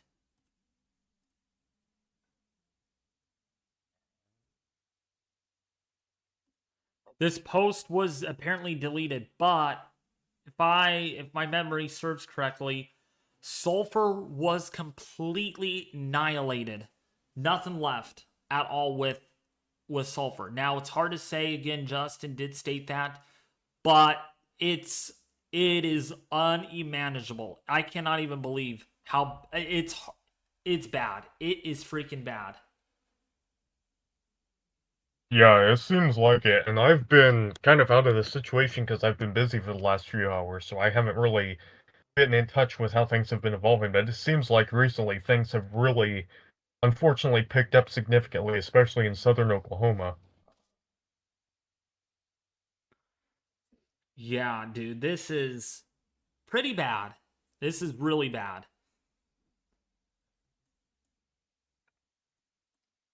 Sorry about Yeah, that. and Sorry about oh that. no, you're fine. No. Sorry about that if I told Ethan the way I told Ethan to get in here. It was more of a joke, like one of those jokes like he says, get your butt in here, kind of thing. Yeah, I get it.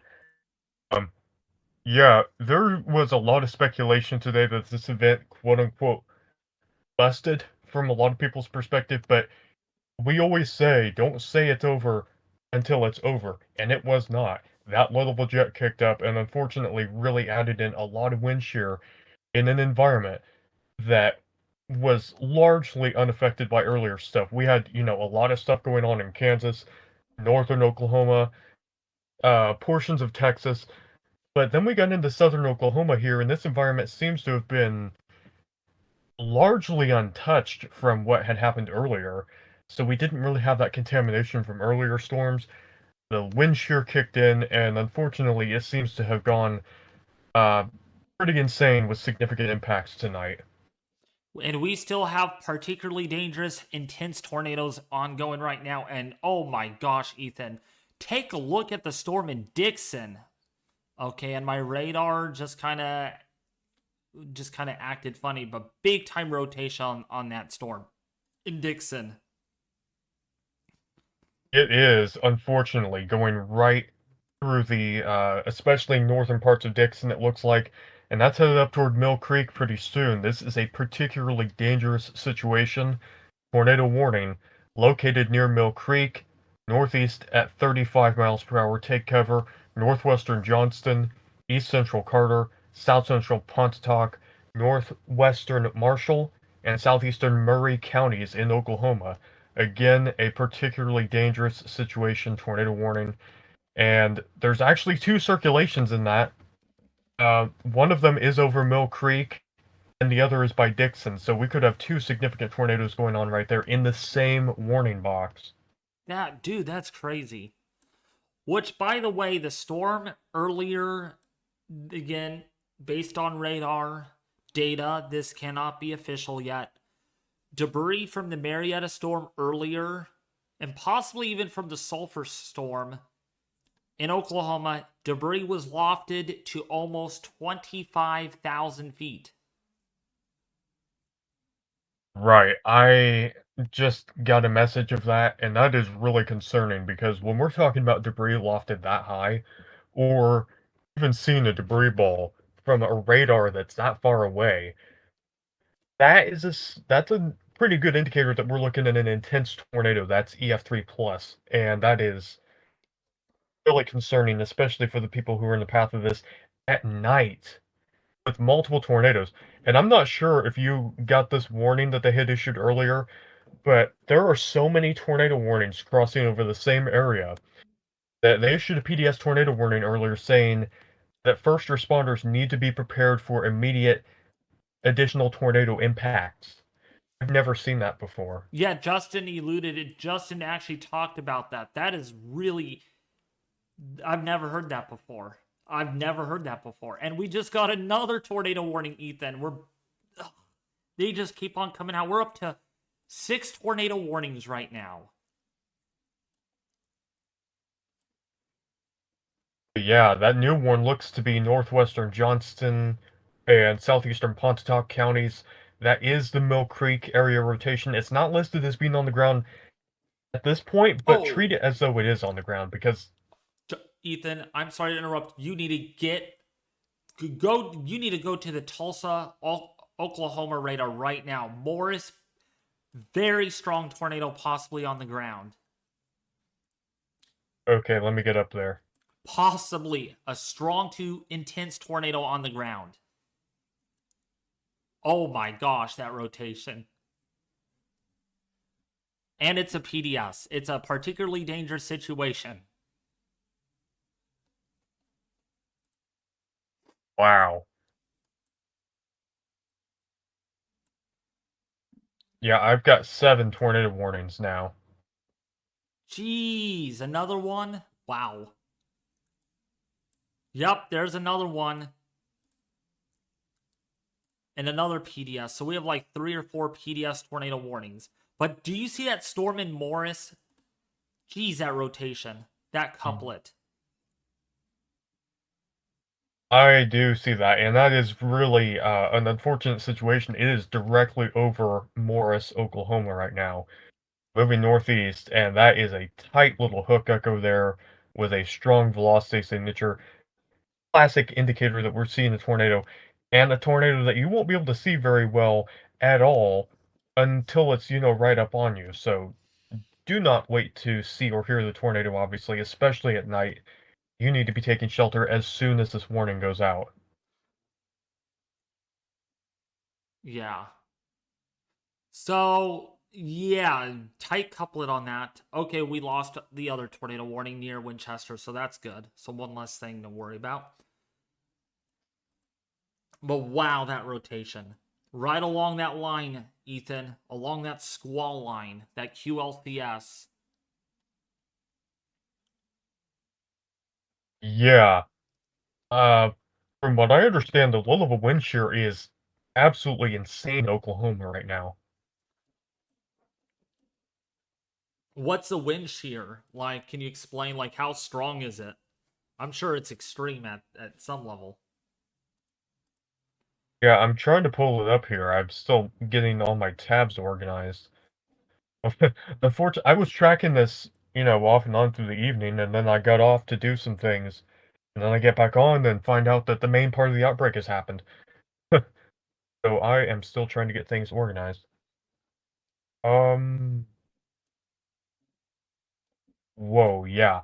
0 to 1 SRH is 450 meters squared per second squared in East Oklahoma.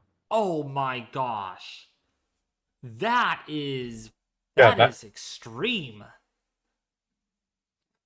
That is, and for those of you who might not be familiar with what we're talking about, SRH is storm relative helicity. It's the accumulated vorticity, essentially the propensity for storms to acquire a spinning motion in the atmosphere. The higher the value, the higher the potential for rotation in supercells especially. And typically values of this above 100 to 150 are significant. We got 450 in Oklahoma right now. That is, unfortunately, that's bad.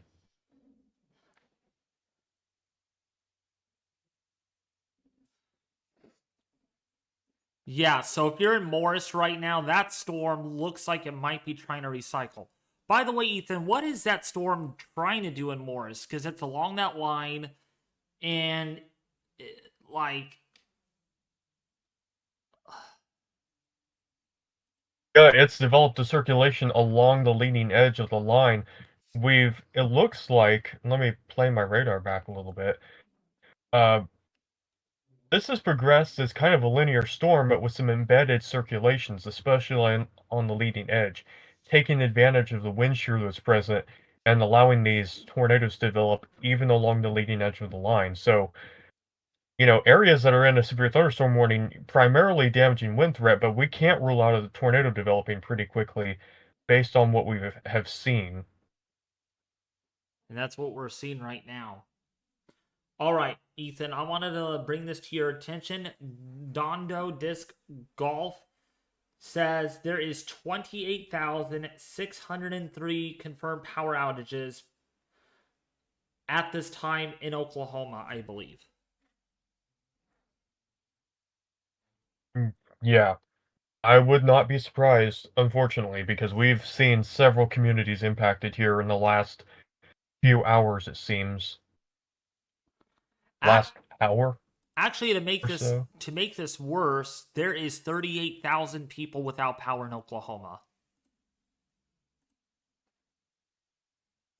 Yeah, that's bad for a number of reasons, and that's part of it is that we're trying to get the information out to the people who are in the path of this to give some live updates on what's happening, and if they can't get, if the cell phone towers are down, especially if the power's out too, that might provide a disruption to them getting information, and we need to give them that information downstream of this. Yeah. Okay, we have a new severe thunderstorm warning, and this is for Muskogee in Oklahoma.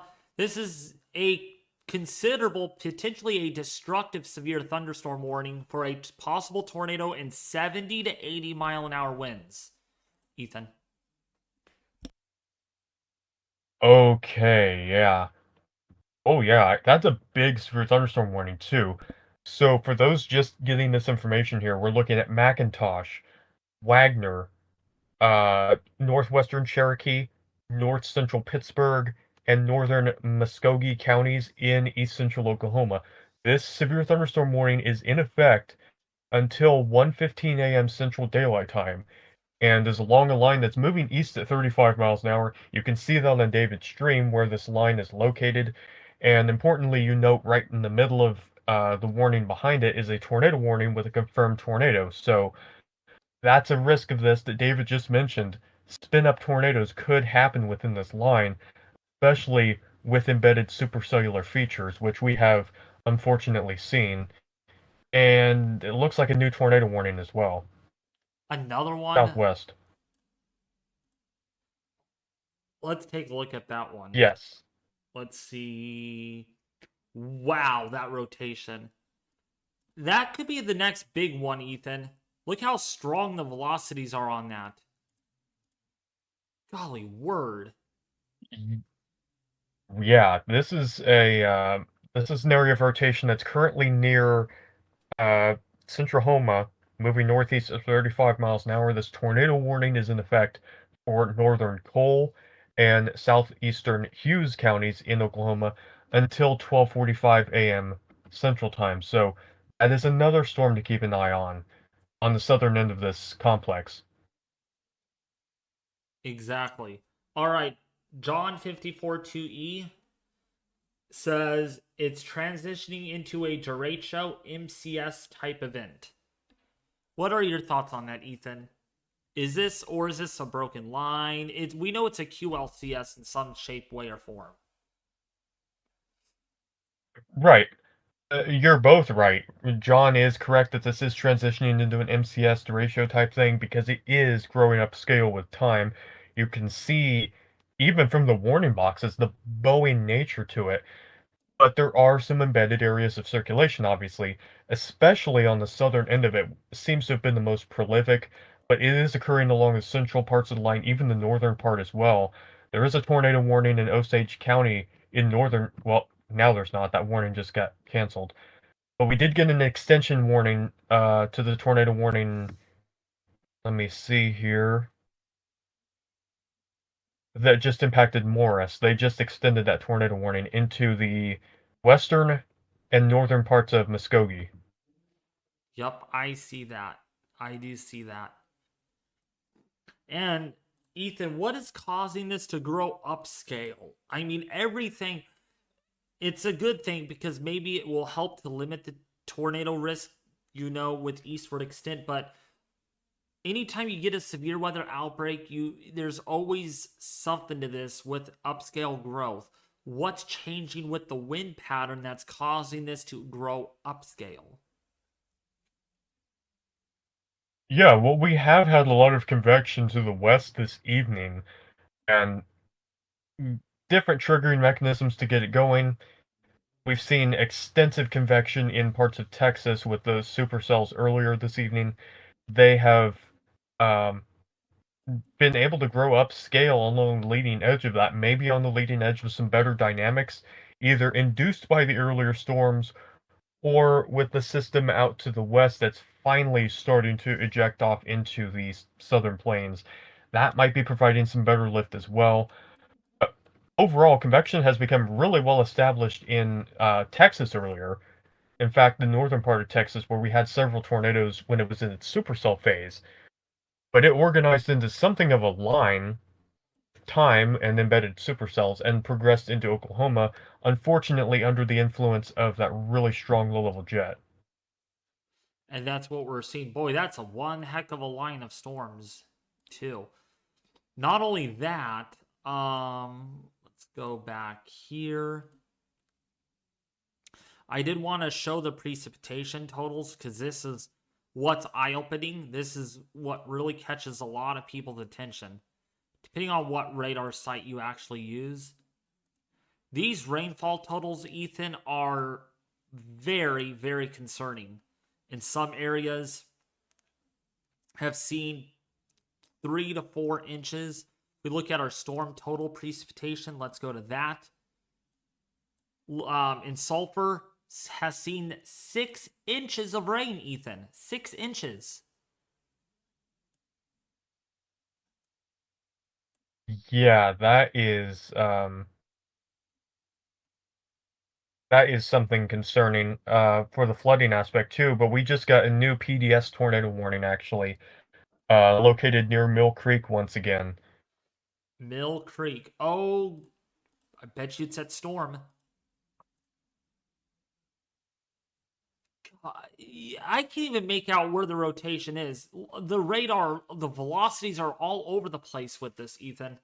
They're just all over the place. They're clipping. It's just malfunctioning. Yeah, that is distorting our view of things here, but we're certainly emergency management seems to confirm this tornado, so we are getting that confirmation.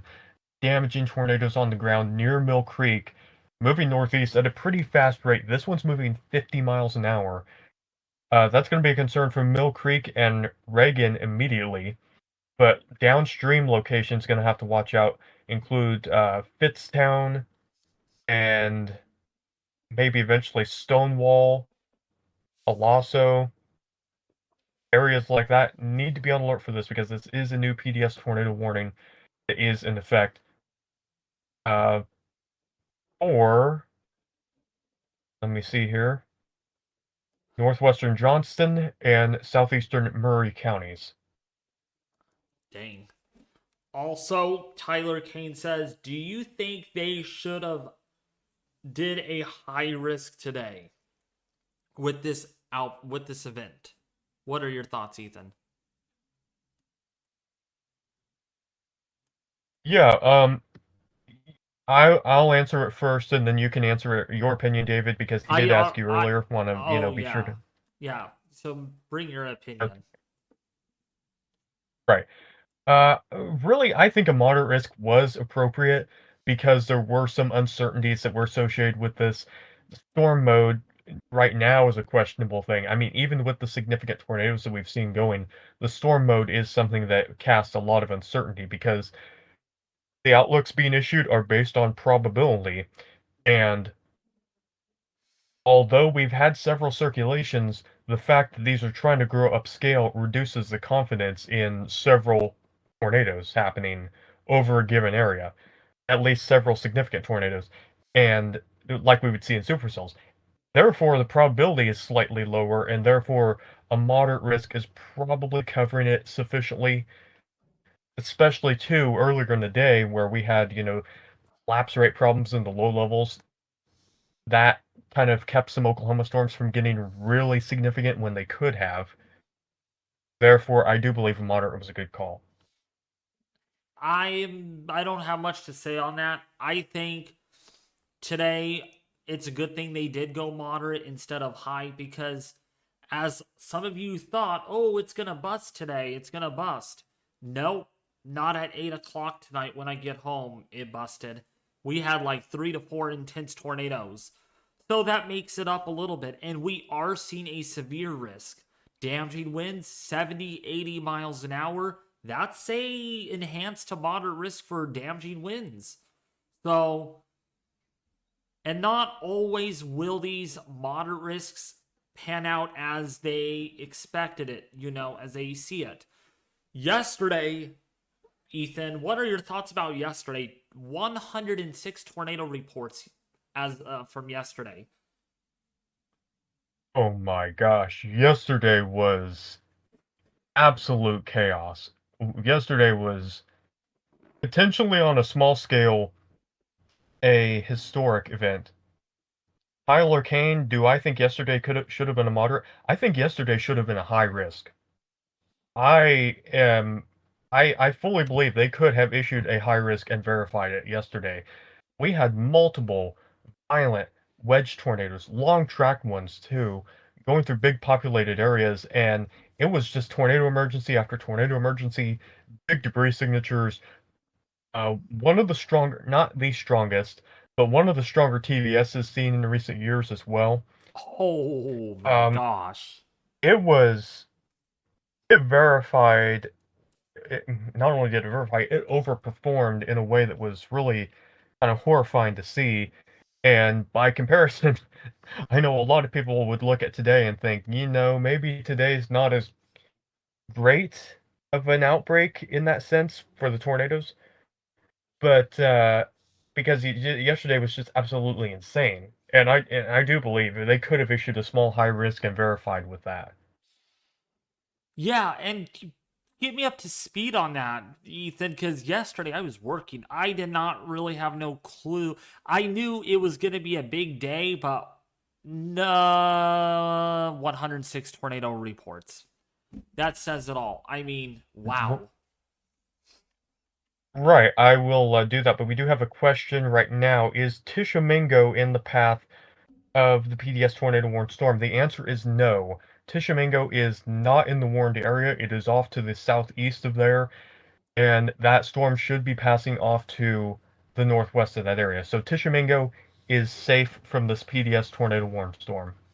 And upscale growth to corruption does suggest it will probably be, I'm not going to say 100%, but there is a 80 to 90% chance that there will be some strong damaging straight line winds with this line of storms as it moves towards your area.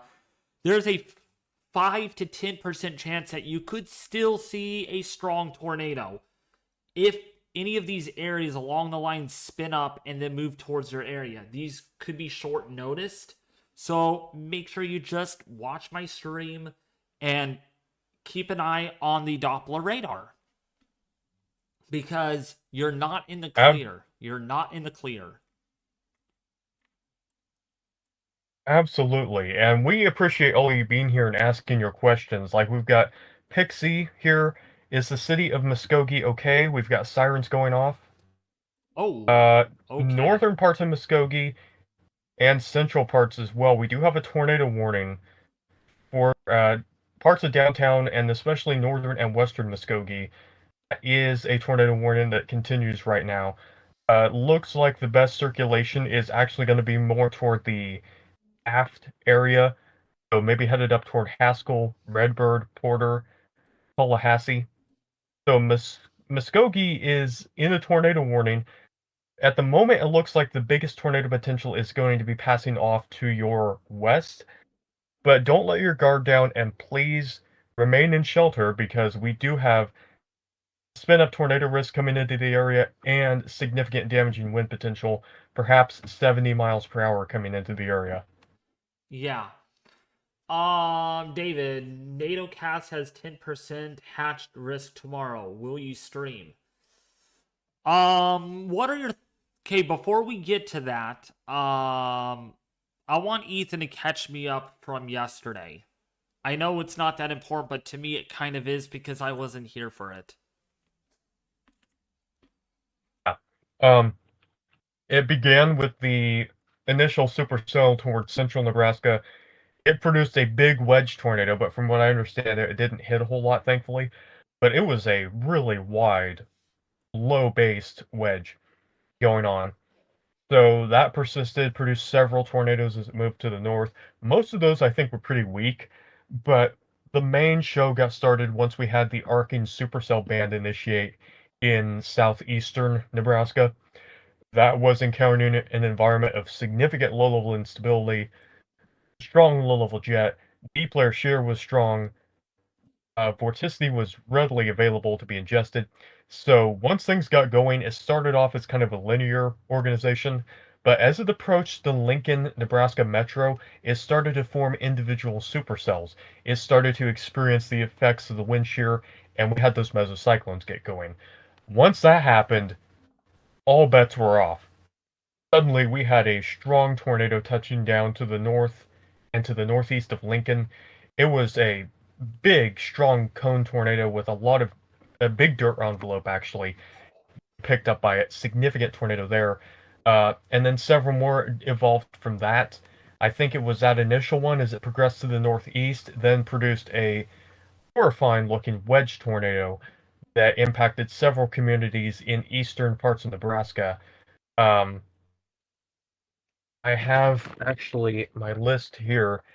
I even lost track of all the storms that were going on, all the tornadoes that were going on at that point. Bennington, Nebraska area, we at Elkhorn as well. Significant tornado. Preliminary EF3 actually caused massive damage, and it was a very wide wedge tornado. Weakened as it approached the Iowa border. Then we had a strong tornado near the town of Crescent and to the northeast of Omaha, Nebraska. Dr. Reed Timmer got a very close intercept of that tornado in the Dominator. Extremely close. And it was a significant tornado as well.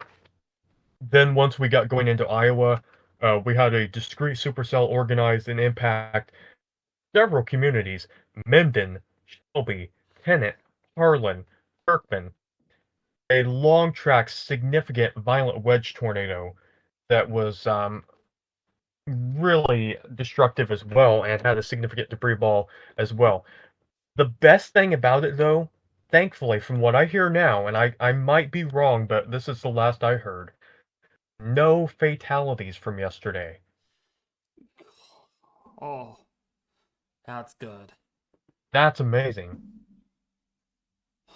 That is good. Because that would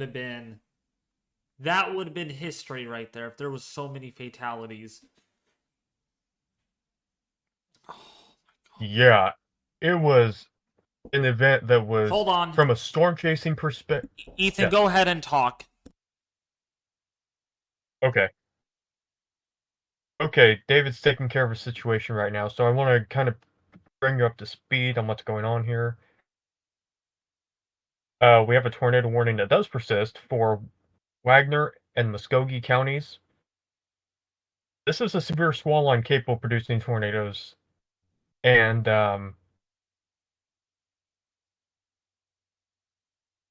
if you know that or not.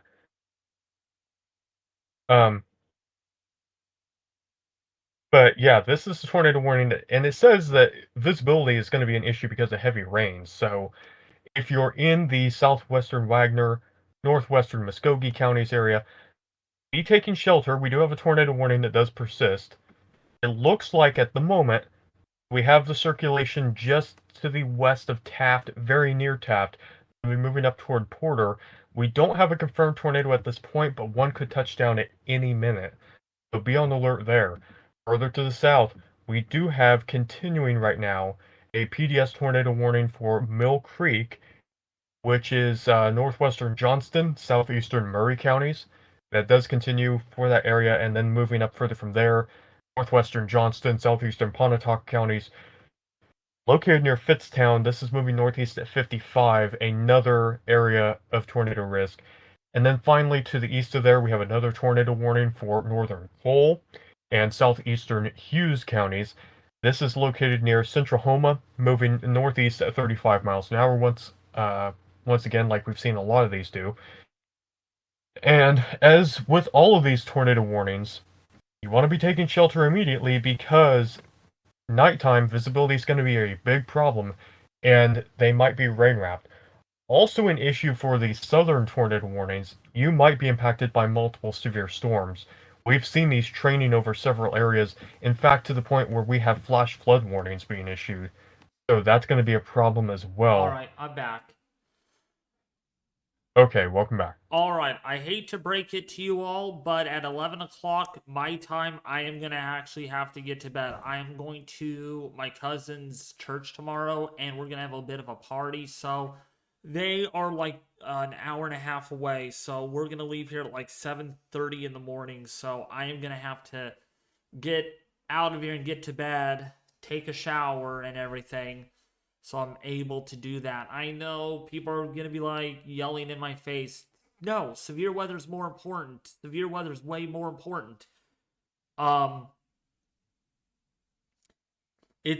If Ethan is willing to stay up at least until midnight, my time, and track this, that's all up to him. But if he's willing to, I will keep the stream on and he can share his screen, because I am not going to be able to be on after 11 o'clock my time, because I'm going to need to take a shower and then get to bed to wake up early in the morning. Yeah, family stuff. I mean, it's just wild this year. It's just a lot going on. This is a whole different year than last year, I'll tell you that. Yeah. And Ethan, Tyler Kane wants to know what your YouTube channel is. So, Ethan B will link it in the chat. Though he will put the link in the chat. Absolutely. I am getting that pulled up right now. It's having a hard time loading for some reason.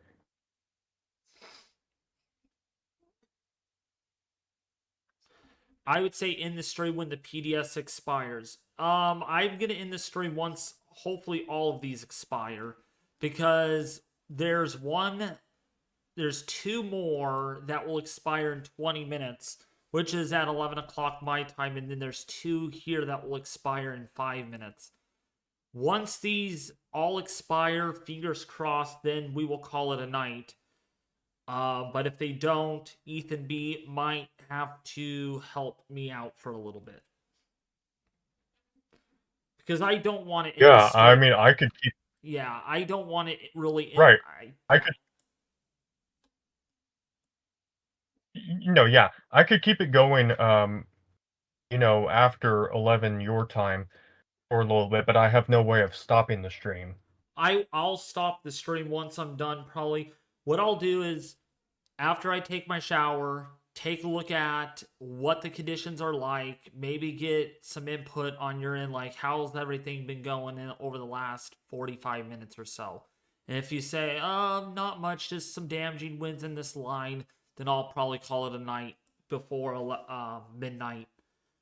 But I don't want to end it, and then all of a sudden we get like 2 or 3 violent tornadoes again. I don't want that. Right. So I'm going to be pretty generous here, and I'm going to keep this live for a while. But that's unless, if there's confidence that this is not going to do much other than some damaging winds. Right.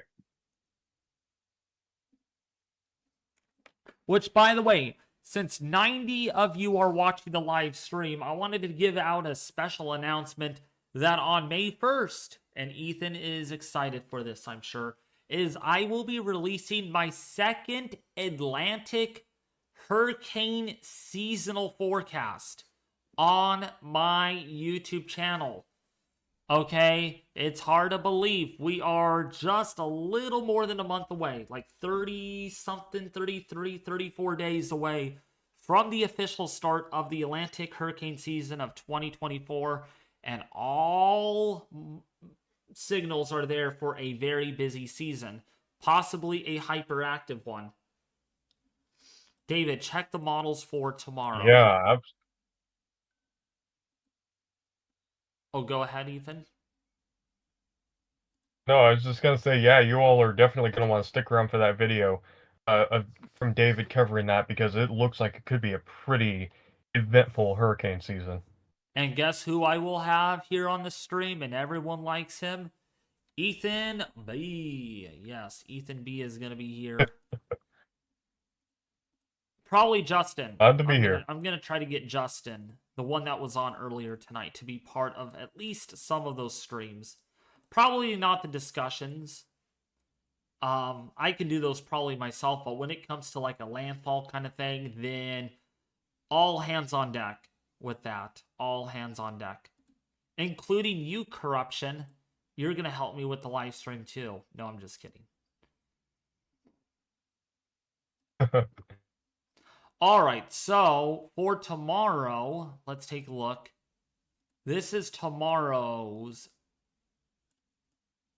forecast. So it definitely looks like, and what are your thoughts about tomorrow, Ethan? Because it's definitely looking not as significant at all like it was today and yesterday. So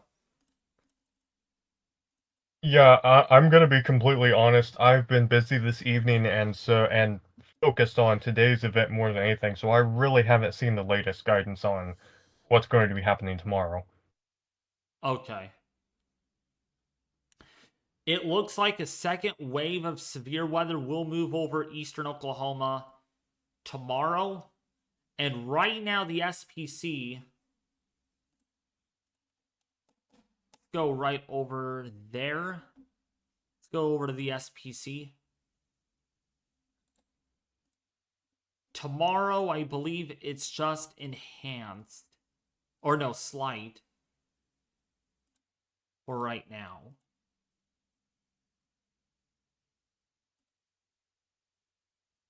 So Yeah, we will have to see. They do issue...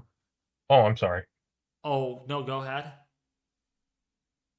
They do have a new convective outlook that's going to be issued for tomorrow in 15 minutes, so that should be coming out pretty soon. Actually, I'll stay up for that. I will extend this stream a little longer so we can kind of get an idea on that. I'm sure a couple of you are probably saying it's going to go enhanced, but we shall find out about that. Boy, if they hold it at a slight risk tomorrow, I will probably stream, but it's not going to be like, oh, I got to get home and stream, because I am going to be an hour and a half away from my office, and I don't know how long we're going to stay over there, because I don't think we're just going to go to church and then just come right back home. We'll probably be over there all day, so I won't be home at all until probably tomorrow evening. So, yeah. How's Tulsa, Oklahoma looking like? So let's go back over to HRRR. So for Tulsa, Oklahoma, definitely a day to watch for severe weather again tomorrow. Not just tonight. Okay, tonight you're getting the Boeing line. And then you're going to get some rain, and then it clears out. Then more storms tomorrow afternoon as that boundary moves through. Okay, so that's what the models are showing as far as tomorrow's day. Tomorrow does not look as significant as today. I'll tell you that right now. Does not look very promising.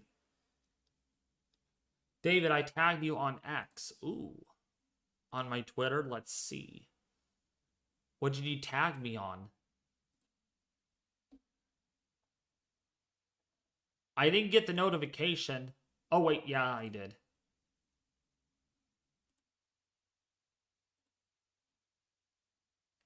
NATO cast. I would like to say here a little bit of an update for the warnings. We're down to 2 tornado warnings now. The one to the north of Colgate has expired or been canceled, and the one to the south of Ada is no longer in effect. We do still have Mill Creek in a tornado warning for right now. That's a PDS warning, but that might be changed here pretty soon depending on how that storm goes. And we also have a tornado. Actually, we just got a tornado warning extension in the northeastern part of the state. Still going, Yeah, jeez. That actually is some currently strong near. rotation. Yeah, we've got circulation very near Porter, Oklahoma, just to the south of the radar site, actually. And that's moving northeast. That does warrant a new tornado warning that is for south central Mays, eastern Wagner, and northwestern Cherokee counties. Moving northeast at 35 miles an hour. This is a pretty well-defined circulation going on over Porter right now. Wagner is going to be hit within a few minutes by this circulation. And if there's no tornado right now, there could be one pretty soon. So be on alert if you are that area. Okay, someone told me I spelled Oklahoma wrong. I'm so sorry about that. That's because when I typed this, I was in such a hurry. Sorry about the typo. I don't know. Should have fixed it. So sorry about that.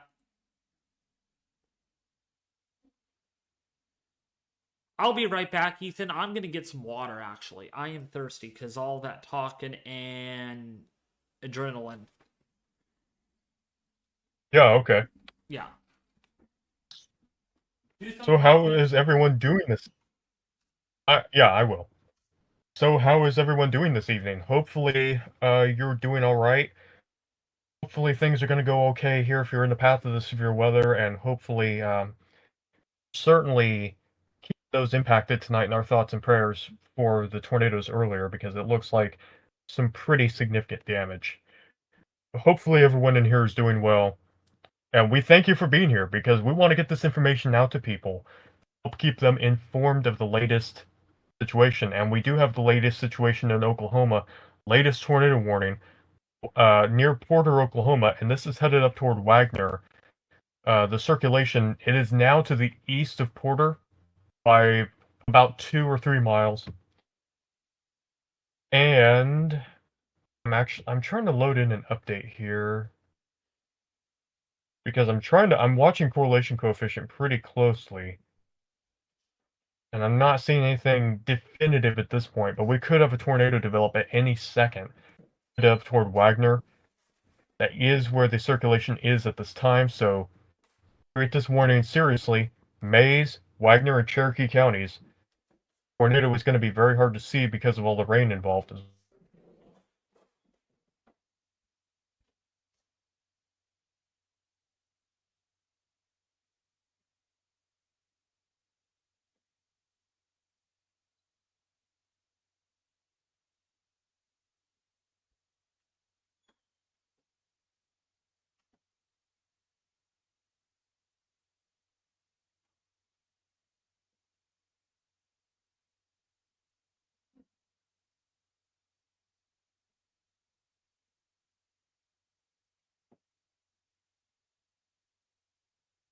I'm back, Ethan.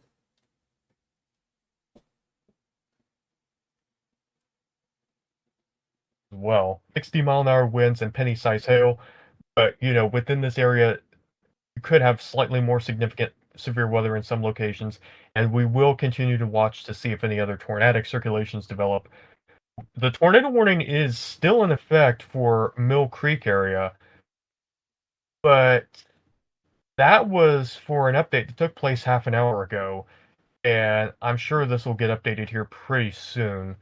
The warning itself is set to expire in 8 minutes anyway, so we'll see how that goes. That rotation, Ethan, is pretty. It's gotten stronger. That rotation near Wagner. Yeah, that is something that I'm really watching closely. We could have a tornado developing to the southwest of Wagner. I'm watching correlation coefficient. That could be. a tornado developing here really soon. There's a new severe thunderstorm warning with lots of lightning. Yep, you're under severe thunderstorm warning right now. Corruption, so please take shelter. Please take shelter. Okay, we got a question. Blah asks, does El Nino or La Nina make tornadoes worse? And to that I have to say, on a statistical scale, especially in the southern US, La Nina years, especially in the springs, are generally associated with more tornado events. We tend to have a more active jet stream in that area, and we get more active tornado events across the southern plains, the deep south, especially during the late winter and early spring. But what's really active is the transition periods, like right now, from the El Nino to the La Nina. These transition periods tend to be really active with severe weather, and that can partially account for why we've seen so many tornado outbreaks so far this spring. Yeah. Yeah, so Okay, we have a confirmed. Yep, there Oh, it yeah. is. There it is. Confirmed tornado warning right now for Wagner, Taylor Ferry, Toppers, and yes, we have a debris ball, Ethan. We have a debris ball.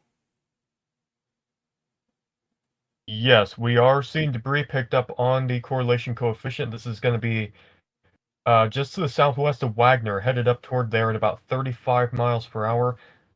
Please take shelter. This is a tornado on the ground. So with that being said, I am not ending the stream at all. At all. This is a serious situation. This is going right towards Wagner, Ethan. Yes, Kathy, Wagner Walmart about to be hit. I'm actually not sure where the Walmart is in Wagner. Can try to look it up here really quick.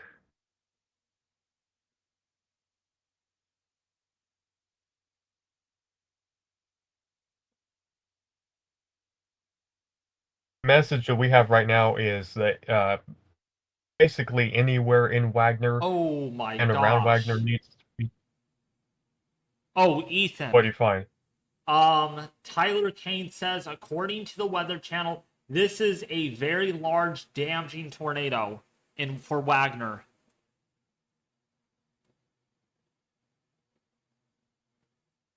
I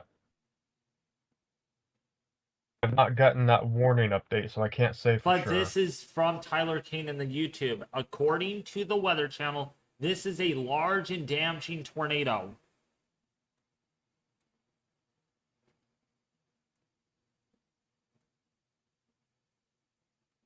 Oh, okay. The debris signature is not extremely well defined at this point. It is there. We do see debris, but it's not extremely well defined, so I'm not quite sure about that, but it is approaching Wagner soon, and it looks like central and southern Wagner is going to be most impacted at this particular point, but anywhere in Wagner needs to be taking shelter because this tornado could jostle around either way. And Kathy, to answer your question, let me see. I tried. I'm sorry, my computer's really, really slow. But the walk's gonna be on the east end of Wagner, or the west end, I should say. And so, yeah, that's going to be impacted within a few minutes by this storm. Whether or not it gets hit by a tornado is more uncertain, but please do be seeking shelter either way.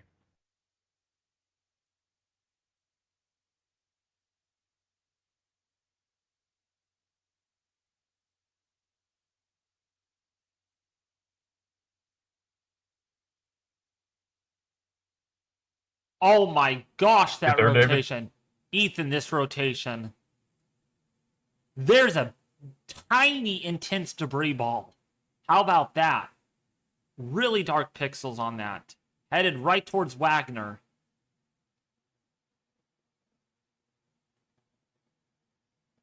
Yeah, this is approaching within Well, it's basically hitting the outskirts of Wagner now. It's moving in pretty quickly.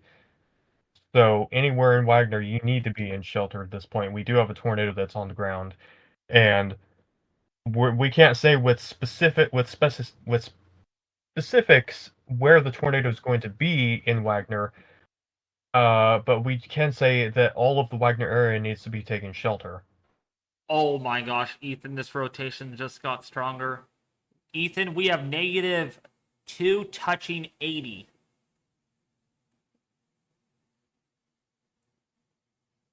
-2 touching, yeah, that is a pretty pronounced circulation there. And it made a hard Pretty right well turn. defined, which isn't too. It made a hard right. It made a Oh. hard right turn. Okay, that's interesting. That means we're going to need to be watching Lost City, Pegs, Cedar Crest areas especially. Murphy and looks like Maisie, you need to be on the lookout too because the tornado warning does extend into your areas as well.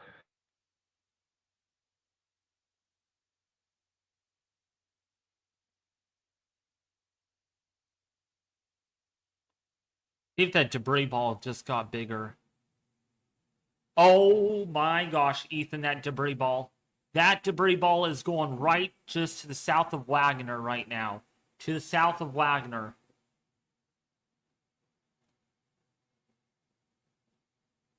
Okay. Yeah, it looks like the areas right now it's going over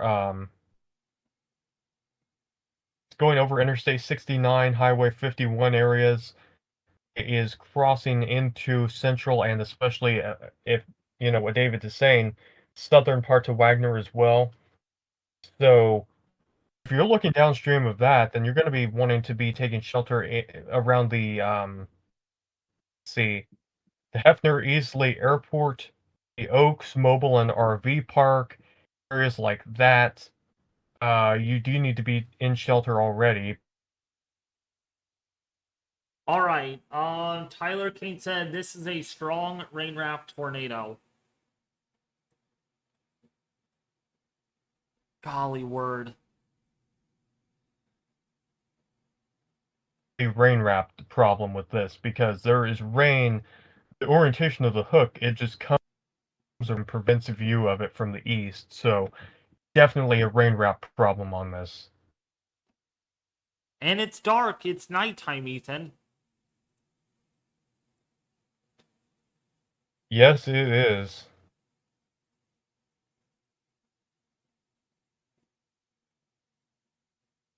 And that makes visibility even more difficult. Exactly. So if you're in Tyler Furry, toppers right now, you need to take shelter. This made a hard right turn, Ethan. Hard right turn.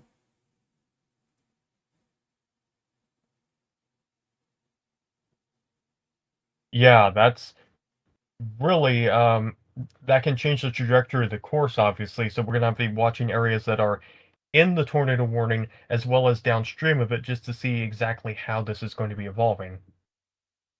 Exactly.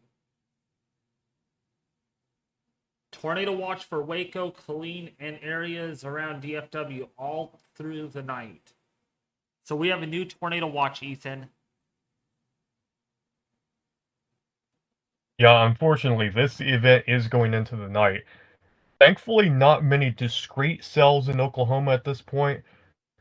It has formed into a larger linear organization, which is good in a way, but it also means that more people are going to be impacted by the severe winds, and we could still have some tornadic circulations develop within it, as we have already seen Wagner with that circulation going right over. And it looks like in the latest scan, most of downtown Wagner is getting hit by the backside of the storm now. You're seeing probably some pretty strong rear flank downdraft winds, but the tornadic portion of the storm is now passing off to your northeast.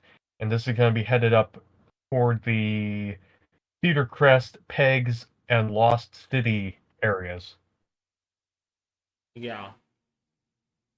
Is that hook trying to form by Ardmore and Mandhill, Oklahoma? Oh, so further south. Let's take a look. Radar is terrible down here. I can't even get a grasp. It's very hard to tell because my radar, it's really finicky. It's terrible. And it's getting on the outer edge, so it's really hard to tell if there is indeed a tornado or not.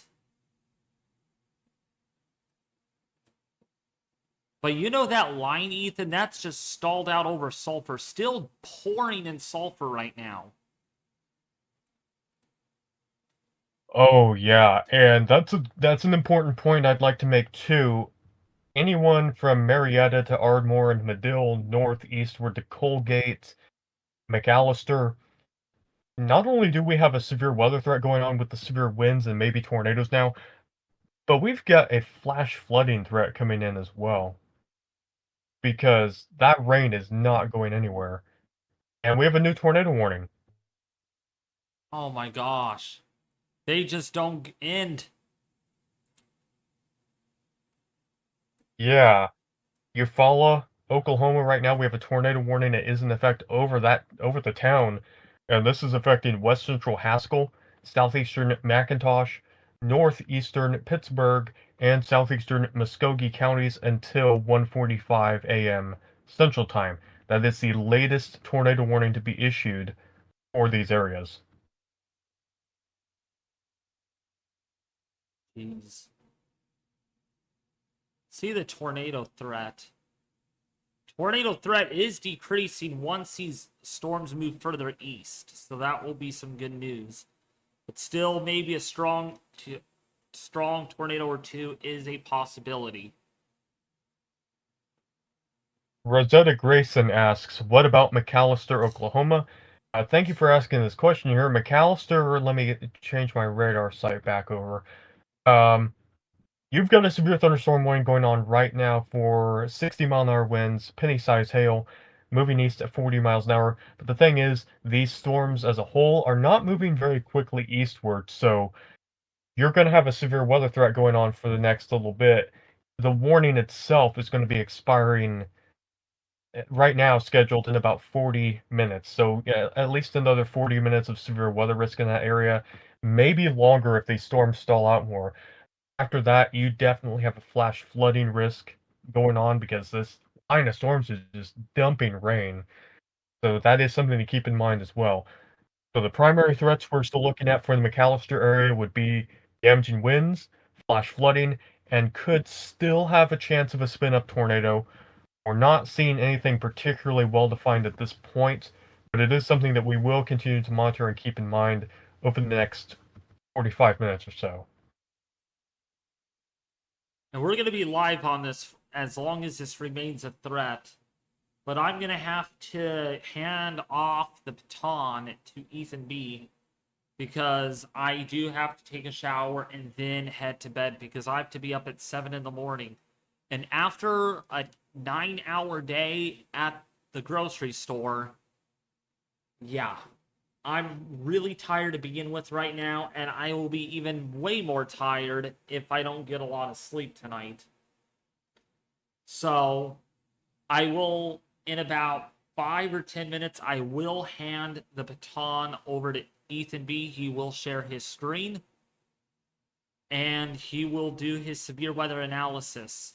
I don't want it to be this way, but it's better than not going live at all and not covering this event at all. So I'm glad to be here and able to do this when I can for at least 3 hours so far. So, oh, they issued an enhanced risk for tomorrow, Ethan, according to the Storm Prediction Center. Oh, okay. Yup. I have not seen that yet. There it is. There is the SPC outlook. And another strong tornado day tomorrow. Wow. Okay. This is back to back. Dude, 3 days in a row of this. Actually, no, wait. 4 days. Thursday, Friday, and Saturday. And Sunday. 4 days straight.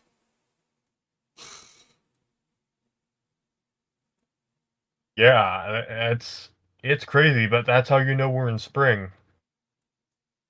Gosh, another day that I might not be able to stream.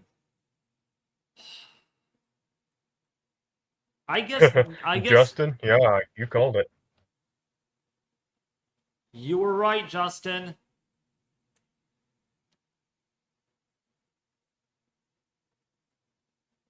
So, Justin, now what do you think the day 2 outlook will be like for Monday? What do you think that's going to be like? I want to hear your thoughts. SPC special Justin. No, I'm just kidding. Can I go to sleep yet? I live in Midwest City, Oklahoma. Midwest City, Oklahoma. Midwest City. I am going to have to find that. I'm not sure exactly where that is. You can go to sleep if you're in Midwest Oklahoma City. Other than there's just a few thunderstorms in the area because of this shield-like rain that's rolling through. There is no more severe weather at all. You're starting to get some better conditions.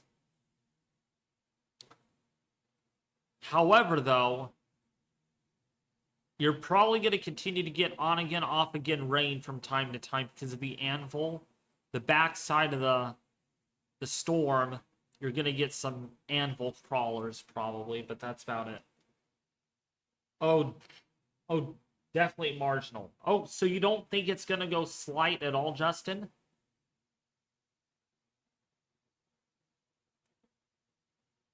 Oh, it's still... Wait, did they update this? They just did. It's marginal. Okay. Okay, it is marginal for day 2.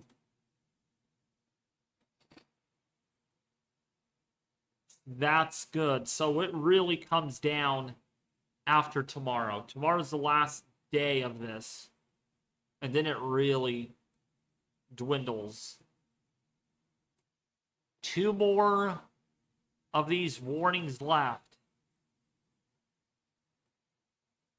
Luck with have it. So yeah, hopefully. I'm calling Wednesday a slight risk on Wednesday. Okay. Let's see why that is. Let's look at our numerical models.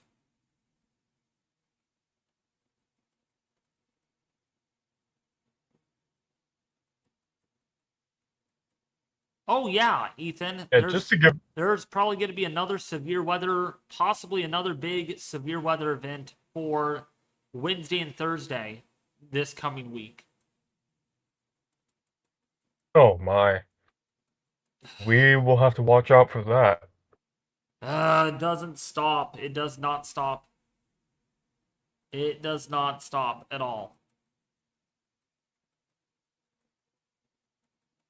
We'll see though. That trough is pretty far north in that area. But you know what? You want to know a little twist to all of this, Ethan? Yeah. We're going to get another intense upper level disturbance hitting California. A very strong upper level disturbance. Oh, wow. Probably another significant rain producer for early May. And get this, you want to know what the average rainfall total is for early May? What is it?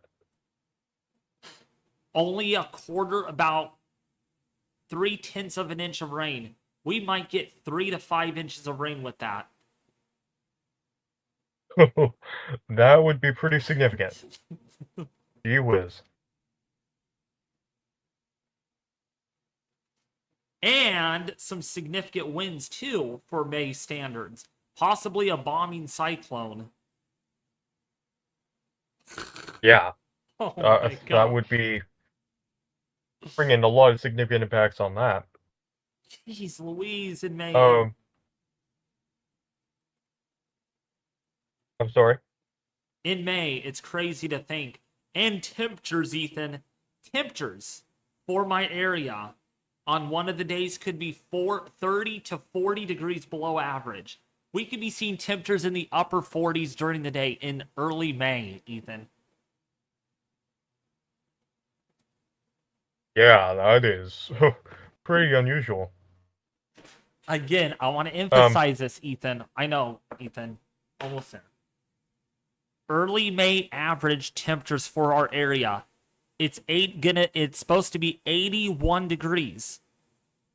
Okay. The temperature potentially on the GFS model, 48 to 51 degree temperature with that system moving through. Yeah, that is insane, man. Wow. Yeah. Did want to say as an update to the current warnings that we have 2 tornado warnings obviously still in effect. We got a new severe thunderstorm warning for central Haskell, eastern McIntosh, western Sequoia, Adair, southeastern Wagner, Cherokee, and Muskogee counties. Another big batch of counties in a severe thunderstorm warning, 60-mile-per-hour winds, and that is moving east at 45 miles an hour. Currently, we got 2 tornado warnings still going on. Eufaula is under the warning still. That area of rotation, a little bit harder to detect, but it is still something around the Texana and Dutchess landing areas. And certainly the most pronounced area of rotation we have right now is currently to the northeast of Wagner, just south of Cedar Crest. This circulation is still present, and it's probably going to warrant an extension of the tornado warning going to the northeast of there. Definitely some strong winds in that as well. Maybe a tornado threat, but it would be along the line and probably wrapped in rain. Again, that is going to be south of Murphy and just very close to the town of Peggs, Oklahoma, headed up toward Locust Grove, Snake Creek, Cedar Crest. Need to be on alert for this storm as well. Yeah. I want to let you know, Ethan, we're pretty much roughly up to 30 tornado reports today. 30. Oh, and we got an extension to the tornado warning, Ethan, in Locust Grove. Locust Grove, Kansas, Concord, under a tornado warning right now. The extension for another 45 minutes, which means, Ethan, the baton is yours. So if you can get your screen ready.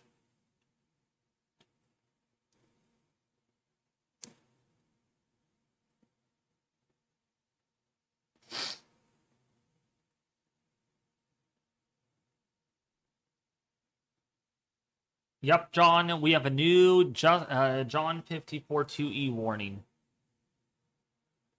I'm just kidding.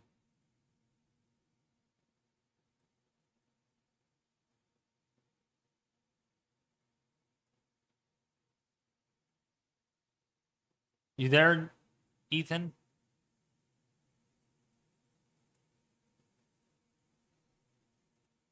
I think Ethan's computer crashed. Once he's back, then I'll head off, but in the meantime, I will be here. His computer crashed.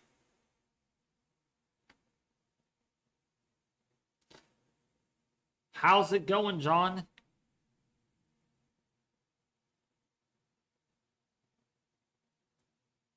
Ethan, you crashed. I can't even hear you. I cannot even hear you at all.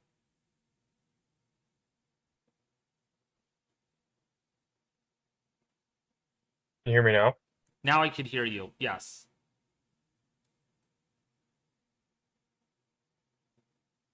Okay. All right. So let me make sure it's working. Okay, there it is. All right. So screen is all yours, Ethan. I'm sorry, you guys. Before you talk, Ethan, I'm gonna actually have to head off. I will be back because I have to end the stream one way or another. I really hope these tornado warnings will go away by midnight because I do not want to end up staying up until 2 in the morning and keeping a stream going. Because I do need to get some sleep because I have to be up really early in the morning. But in the meantime, while I'm away taking a shower, Ethan B is going to be here live streaming in my position, and he's going to be looking at radar, possibly looking at the meso analysis from time to time, and things like that. So, Ethan B, I demand you to take the baton, and it's all yours.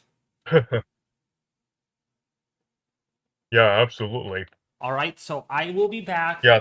by about midnight or so to see how everything is going. Maybe a Okay. little past that. But I'm sorry, Ethan. You have to stay up a little late tonight. But this is serious. I don't want to end the stream with a tornado warning. Yeah. Understandable. All right. I will be back in about 35 to 45 minutes. Maybe 50 minutes. Okay. All right.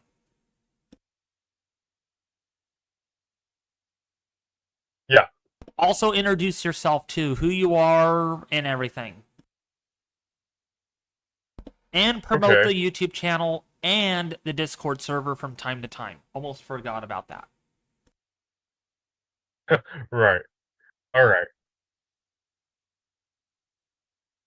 Yeah. So, for anyone who is unfamiliar, which I'm sure a lot of you are, I'm Ethan B.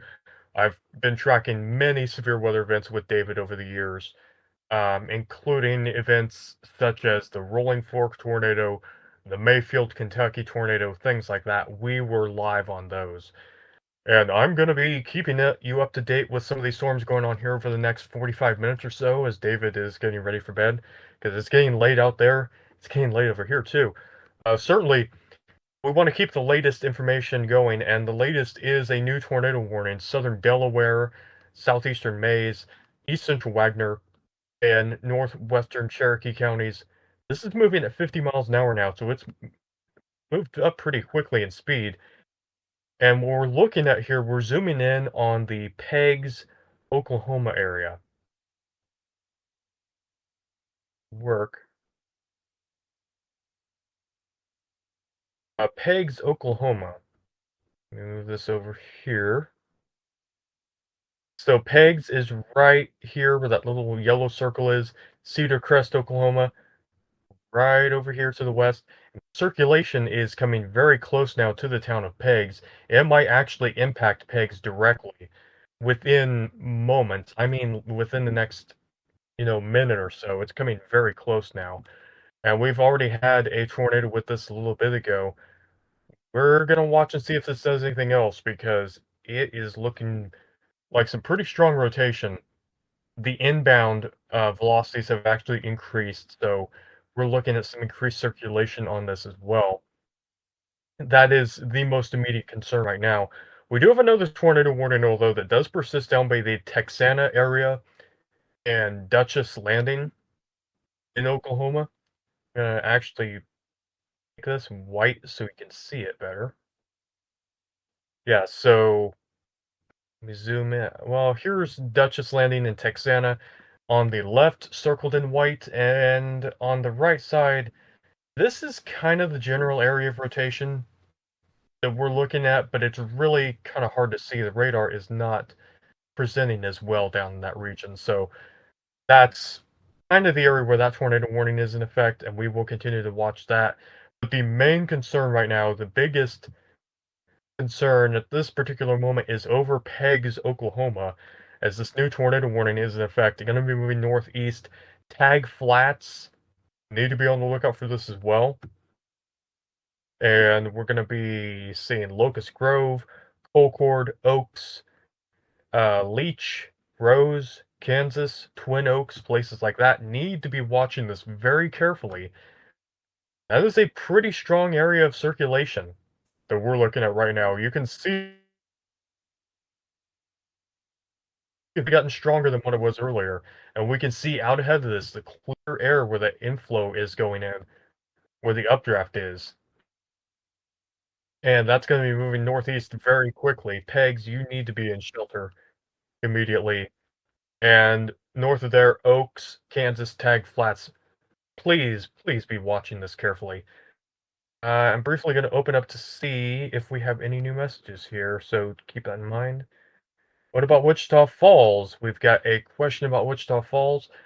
By the way, thank you anyone for asking questions. We really want to engage with the audience and, inform people of what's happening. Wichita Falls, you are out of the severe weather risk. You have a flooding risk, perhaps. You are behind the main line of severe storms, so you are out of the severe weather risk for the night. Its mainly areas now going to be to the east of there that you need to be watching out for. And that is a strong circulation over Peggs, Oklahoma right now, moving northeast. Leech, Oklahoma, and Snake Creek as well. That's going to be headed up toward there within the next several minutes even, within 15 minutes or less. So please be taking shelter. As soon as these warnings get issued tonight, you should be taking shelter just to be on the safe side of things. Andy Smith, night tornadoes not good? Absolutely. Nighttime tornadoes are a terrifying thing, and I wish that the people in the path of this did not have to deal with this tonight, but unfortunately it's happening. So that's why we're providing the latest updates. And if anyone has any questions to ask, feel free to do so. We want to make you feel as informed as possible.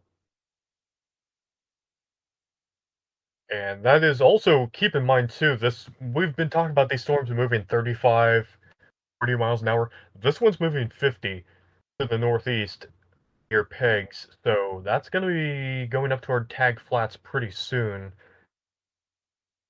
As you can see here, also as you can see here, these white lines, a little bit hard to see, but I'll circle it right there and right here. Those are the state borders. We've got up in the corner, Missouri. Off to the east, we've got Arkansas. And I'm checking correlation coefficient here pretty frequently because, man, that's a strong circulation over Peggs, Oklahoma. That's a concerning circulation. We're watching to see if there's anything developed. We don't have anything conclusive on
Hello, everybody? Can you hear me? Hello? Can you hear me?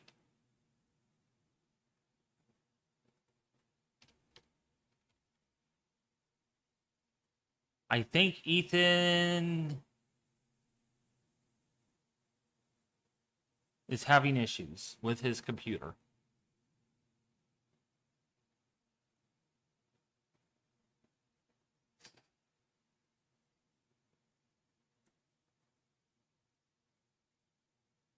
Sorry about that, everybody. That was not intended. You there, Ethan?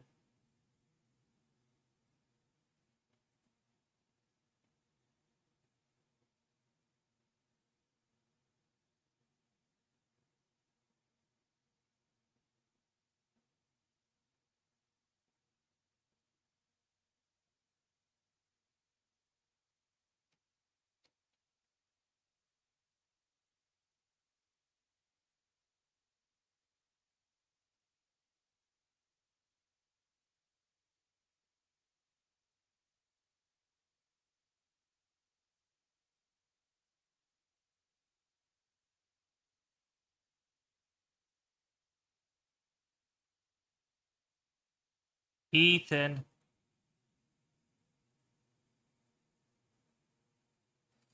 Either way, you guys, we're going to keep an eye on the severe weather for the next 10 minutes because we do have a confirmed tornado warning. If you're just to the north of Kansas, Cloud Creek, Colcord to the west in Oklahoma, we still have that tornado warning that is still confirmed. This is moving into the northern Arkansas area. One and only tornado warning right now that will remain in effect for the next 10 minutes.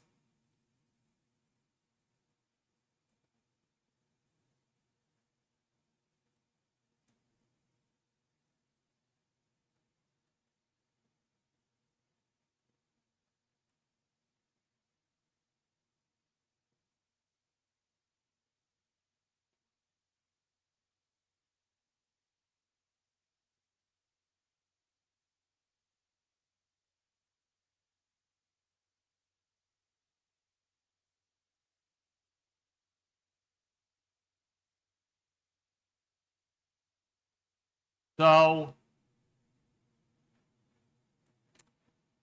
yeah.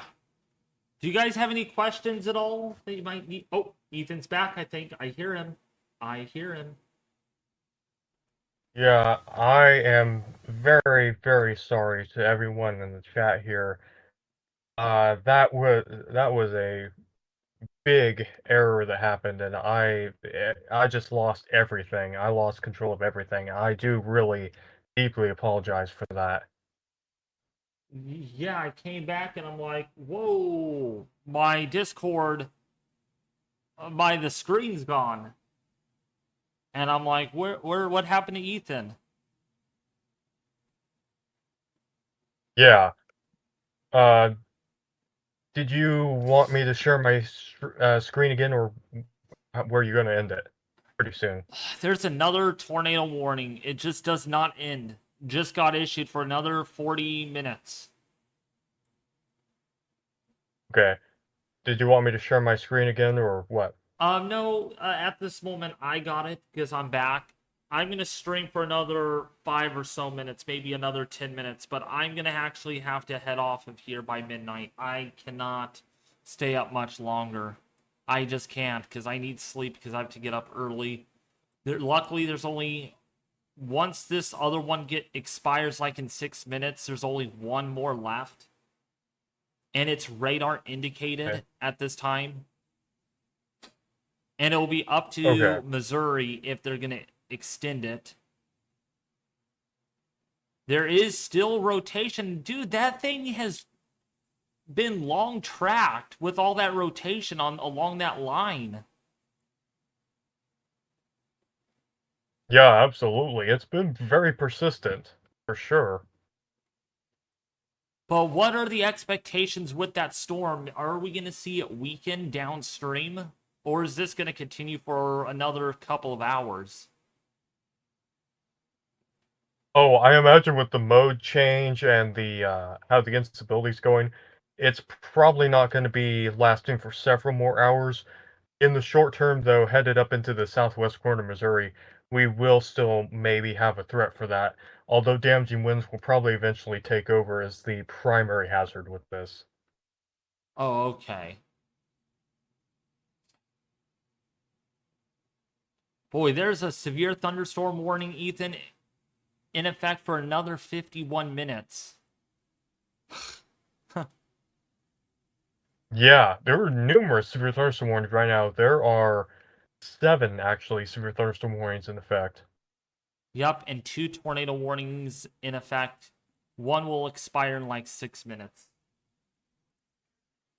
So we'll have to see on how that goes. But I do apologize Right. earlier for the stream, everybody. That was not intended, as what Ethan mentioned. Right. I just lost control of everything, and I couldn't do anything at all. Yeah. So if you're in Sulphur Springs, Gravit, Southwest City, we are seeing that tornado warning. Head towards Anderson, Purdy, Manette. Again, that is radar indicated at the moment. But otherwise, this entire line, folks, has some really strong winds with it. 60 to 70 miles an hour are definitely a thing with this line of storms, especially across the northern portion of the line is where we have the strongest winds, especially in northern Oklahoma, moving into southwestern Missouri, has the best chances for some of the strongest winds. So Yeah, and we've had some damaging wind reports as well. Wagner, Oklahoma earlier, we did have some power poles reported down, although that might have been related to a tornado, so we can't say that's necessarily a wind damage concern or a report in that regard. exactly. A lot of wind damage reports for sure. In fact, we're up to 30 tornado reports today, Ethan. 30 tornado reports. Yeah, the next in what appears to be something of an outbreak sequence that we've had. Crazy. Crazy. But yeah, Anderson on the I-49 corridor. Get ready. This line is going right towards you, and that's where we have the tornado warning. But this whole line is not moving very fast, moving at about 35 or so miles an hour. So it's not one of those squall lines that will move at like 60 to 70 miles an hour. This is a slow mover. But I wanted to point out something, Ethan. Lot of lightning behind the heaviest rain, the front, that is where the severe thunderstorm warnings are. Lots of lightning on the backside of this. Tons and tons. Yeah, if you're in central Oklahoma, you're probably getting a pretty good light show tonight, even though the severe weather threat's over. And that's something that we do often see in this area. It's called stratiform rain. It's this kind of constant area of consistent light to moderate rainfall. And that's going on in central Oklahoma right now with a lot of lightning.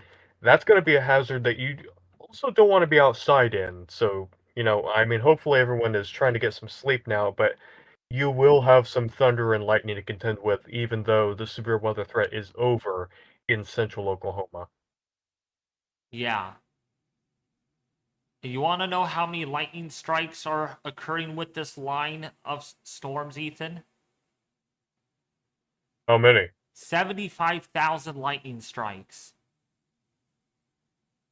Wow, that is incredible to imagine.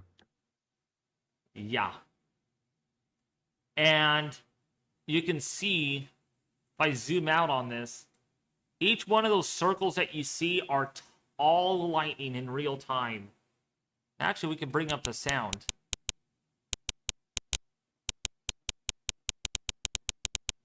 Look at this, Ethan. Hear the ticking sound? I'm trying to. It'll pop up on your side of the stream in a second. Oh, yeah.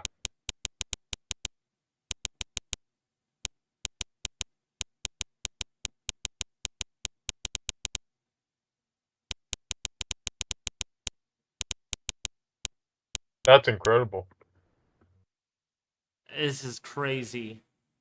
Just look at it. Oh my gosh. A lot of energy is being released by these storms. Not really, Ethan. I'm just kidding.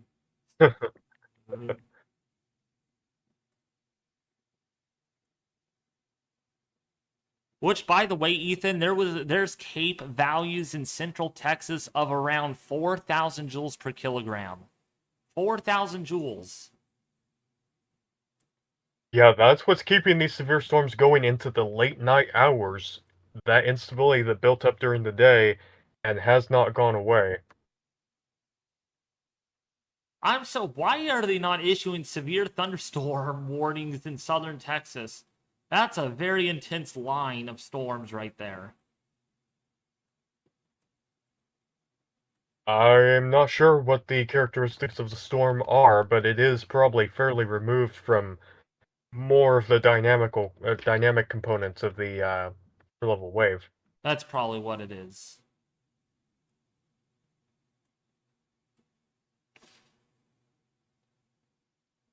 What we call a normal spring night here in Oklahoma. Ronnie 6 says, yup. But there's a lot of flooding going on. There are flood reports coming in. New severe thunderstorm warning down into now Arkansas for 70-mile-an-hour wind gusts. Oh, yeah, I see that. So that's going to be Benton County and central Washington counties in northwest Arkansas in effect until 3 a.m. Central Time. So another hour on this severe thunderstorm warning that has just been issued. Yeah. Gosh, look at all the live lightning map. This is just crazy. Again, 75,000 lightning strikes in the last 2 hours. For reference, I will put that number here in the chat. 75,000 light strikes in the last hour.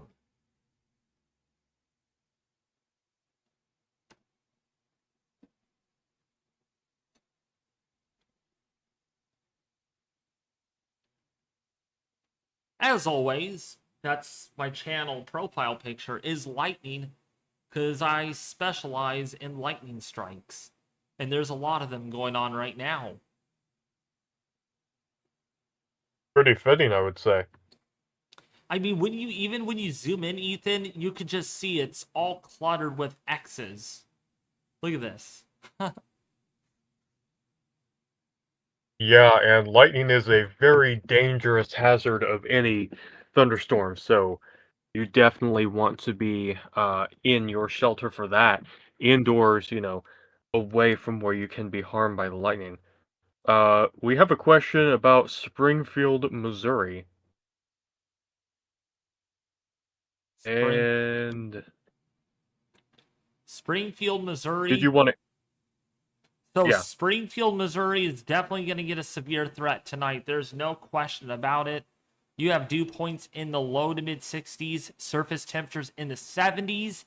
Yeah, Ethan, 70 degrees at 2:03 in the morning in Springfield. Yeah, there's still a lot of warm and moist air ahead of it.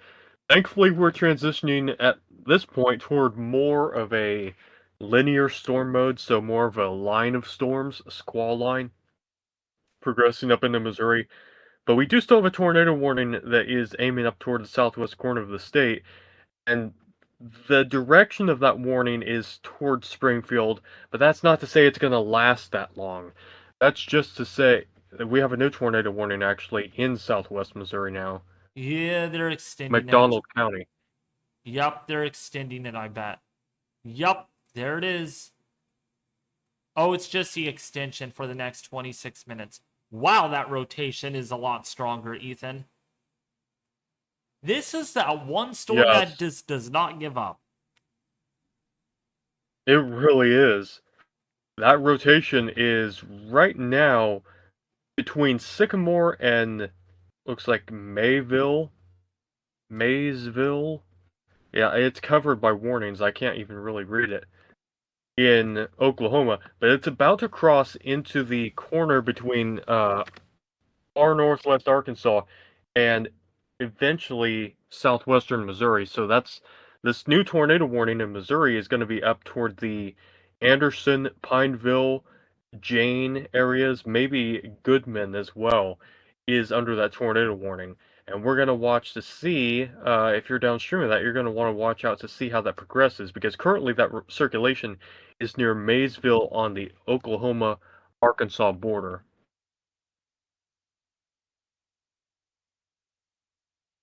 Yup, right there. It's a 3-state tornado warning, Ethan. 1, 2, and 3. The tri-state tornado warning. Yeah, it's definitely about to become a problem not in Oklahoma, but going to some other states. Ooh, Ethan, bounded weak echo region on this. Bounded weak echo region. Oh yeah, okay. This is Oh, this is this is organizing quickly. that's a strong updraft. And the bounded weak echo region, what David mentioned, that's just an area of rain circling around a strong updraft, basically. It creates what you could refer to as a donut hole, a clear area of radar surrounded by some heavier rain. And that is, again, an indication of a pretty strong updraft, and that's exactly what we're seeing on this storm. Yeah. If you're in Goodman, Anderson, Langaman, Langanen, Noel, please take shelter. This is a strengthening. We might have another tornado developing northwest of Maysville. The old rotation's falling apart, and it's trying to intensify northwest of Maysville, where that hook is. Yeah, very well could be doing that. Ken asks, how far will this line go? What are your thoughts, Ethan? We looked at the models earlier. We can look at those again. And we Yeah, the severe weather threat from this line is going to be persisting for the next at least few hours going into southern Missouri and northern Arkansas, so we could have it last into the night. I need to see how the instability is progressing on that. But at least for another, at least in the 1 to 2 hour time frame, we're confident in severe weather risk continuing into Arkansas and maybe southern Missouri. Beyond that, it becomes a little more questionable because the instability is going to start to recede a little bit. And so I would say central Arkansas to south central Missouri, that's kind of the extent of most of the severe weather risk I'm putting right now. But the slight risk does persist. Actually, that's a new day one, I'm sorry. Um, these areas are still in a watch, I believe. If I pull that up, yeah, tornado watch into northwest Arkansas and southern Missouri. So at least a few more hours, probably waning during that time, especially with northward extent. Uh, but you will still need to be on alert for that into south central Missouri and north central to west central Arkansas. The instability is really weak, though, down to 750 joules per kilogram. Right, but this is well organized, and so it will have a propensity to last a little longer than what you would expect. Oh, yeah, for sure. In fact, if we go over to our HRRR, let's see the most unstable cape. Yeah, that's not very high either. Let's see what the Storm Prediction Center actually says about that line.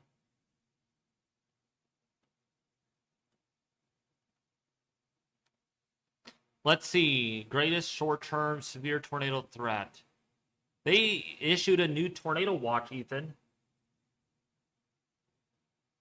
Oh, where is it?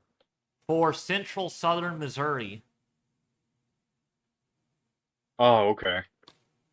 Leitman issued it. Greatest severe potential is expected across southwest Missouri in the short term. Overall risk is diminishing with northward extent. Outflow associated with convection across central Missouri into west central Illinois is outpacing convection over the last hour or two. This, coupled with increasing low-level inhibition, boundary layer stabilization, is largely limiting severe potential. As a result, Tornado Watch 154 will be canceled early per collaboration with 154. So they're going to cancel the tornado warning sooner than they thought. Yep, they did. They canceled it.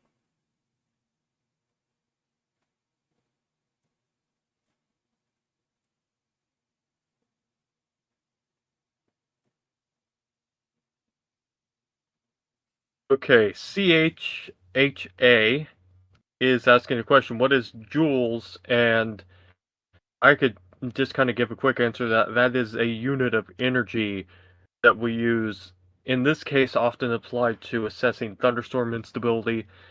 So that's usually applied to CAPE in the context that we talk about on the live stream a lot. And so that's the higher the CAPE value, basically the more instability you have, and that's given in joules per kilogram. Yeah. So, yeah, what we're seeing is a continuation of the severe weather risk in that tornado watch that is over Springfield. And that is going to be issued for another 290 minutes. So another 4 or 5 hours.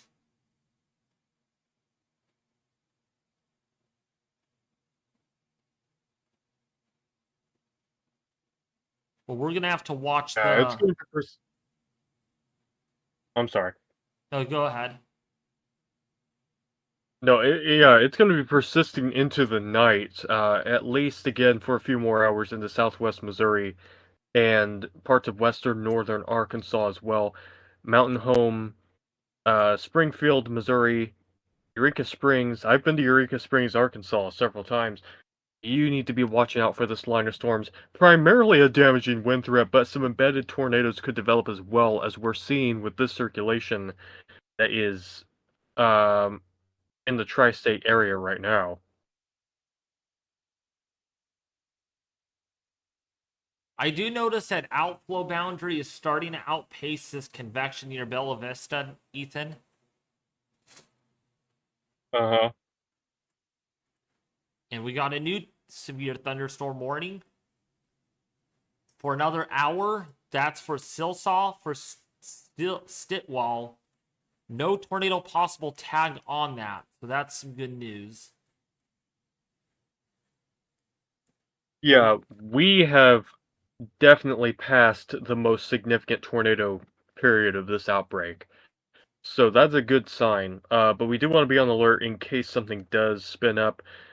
If we're watching anything in particular with this line of storms in Oklahoma, it looks like maybe a little more organization near the Tamaha area. That's going to be just to the west of Thalasaw. And it's not really anything too organized yet, but we will need to watch that if you're in the area. Just in case it gets a little more organized, damaging winds are certainly the main hazard at this point. Oh my gosh, it's 12:15. Come on, warning, expire, please.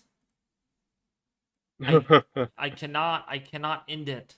I command myself to not end it until the warning has been expired.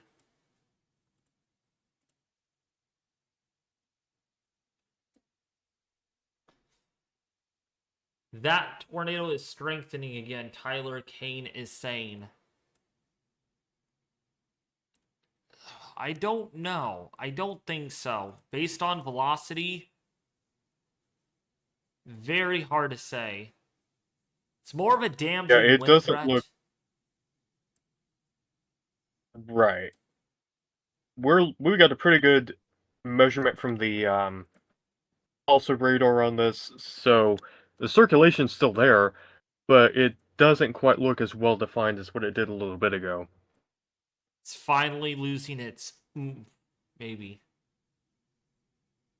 But we will watch it. So if you're downstream, Sulphur Springs, Pineville, if you're in Anderson, Goodman, Southwest City, please take shelter. Again, you're in that tornado warning. Damaging winds will definitely be the hazard with this. But this really has lost its feel compared to earlier. Really slowly falling apart. Yeah. Hopefully we do really make that transition into more of a damaging wind threat, which we seem to have. I mean, we're down to basically this one area that's tornado warned, and the rest of it is severe thunderstorm warning, so that's a good thing. Yeah. Only three severe thunderstorm warnings remain, Ethan. Oh, wow, that number dropped off quickly. Yeah.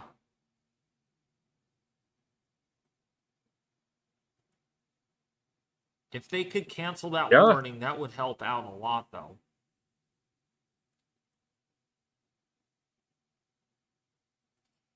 You know, these storms might even weaken earlier than I had initially expected, given the outflow boundaries that it's throwing out in eastern Oklahoma, even up into parts of Arkansas. And why is that important, that outflow boundary getting ahead of this line of storms? What does that do usually? Right. The further the outflow boundary is away from the storm, the more it's cutting off the storm's inflow, because the storm needs an inflow of warm, moist air. But if the outflow boundary is pushing out way ahead of it, that's pushing cold air into the region that it needs to be warm and moist. So it's cutting off its own inflow in a way. And in this case, these storms have really slowed down in Oklahoma to where the latest warning, they're only moving 25 miles an hour. So, and producing 60-mile-an-hour winds. You can see the difference there quite easily on the storm motion versus the winds that they're producing.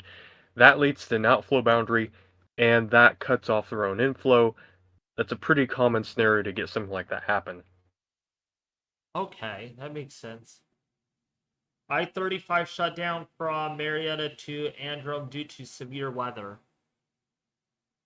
Wow, John. Never thought they would close down the road for that. We do have a question too. I have family in Wheaton, Missouri. Should I call them or let them sleep? This is from Tyler Kane. Wheaton, Missouri.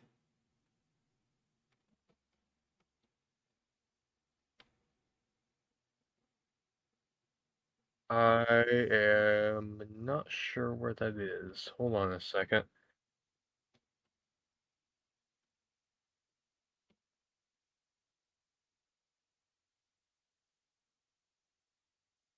Wheaton, Missouri. Oh boy, that's really far north.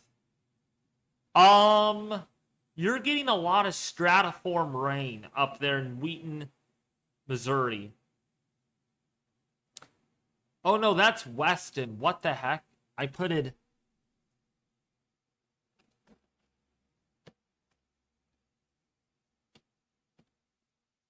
Okay, it's in the southwest corner of the state. I have found it. Okay. You know, you might give them a heads up, actually. You might want to let them know, because that is a county just to the southwest of there that we have this tornado warning in effect. So, yes, you might want to let them know that there is severe weather coming into the area within the next Oh, there it is. There's 30 to 60 minutes. yeah, Tyler Kane. Yeah, I would call them. I would definitely call them. Kimberly Campbell, how does the outflow boundary look in Texas? Kimberly, it's a Kimberly boundary. Are There is you not gonna... really. Yeah, I'm seeing it. I'm showing it, but it's not really defined like it is in Oklahoma. Actually, there's the outflow boundary. See that, Ethan? Uh-huh.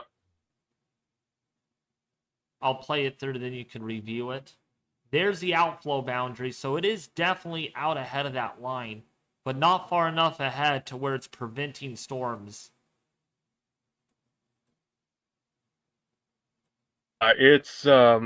These storms are not quite as strong as the ones to the north, so it's probably not producing as defined of an outflow boundary, but definitely it does have some wind generation, so we are still getting those outflow boundaries move out from that. Corruption asks, Tishomingo, Oklahoma is in the clear, or should I be expecting more storms? And let me go down there. Did you, no offense, corruption, did you really ask that question? You're, you're in the middle of this. You're in the middle of this.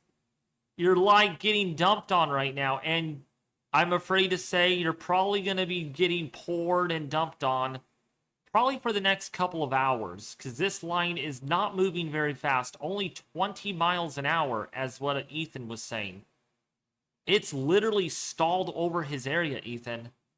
So you're probably going to want to worry more about flooding for the time being, because there's going to be a lot of rainfall. And in fact, your area has seen already 1.5 inches of rain in the last hour, with storm totals already up to 1.75 inches. Which, Ethan, guess how much rain Sulfur, Oklahoma has gotten based on radar? Oh, I don't know how much. 7 to 9 inches. Wow, that is unfortunate, especially that they've been impacted by a tornado when they're now getting so much rain. I am really sorry for those people. 7 to 9 inches of rain has fallen in Sulfur, Oklahoma, according to radar analysis. Storm total. Also, a note for the Tishomingo, Oklahoma area is that your severe thunderstorm warning has actually expired, so you're not in a severe thunderstorm warning anymore. And as David said, flash flooding is probably going to be a big concern um, up into the area. But Corruption does also ask about an outflow boundary for Tishomingo, Oklahoma. I cannot see one on here, so I don't know if there is one or isn't.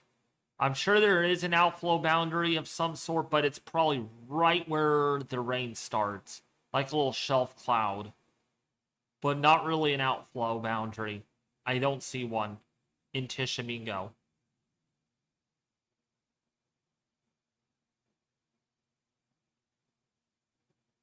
I would say in Tishomingo, though, you are going to get a heavier burst of rain here that might have some stronger winds, some greater lightning chances, maybe even some small hail. So get ready for that. You are still certainly dealing with some storms here in the short term and some flooding.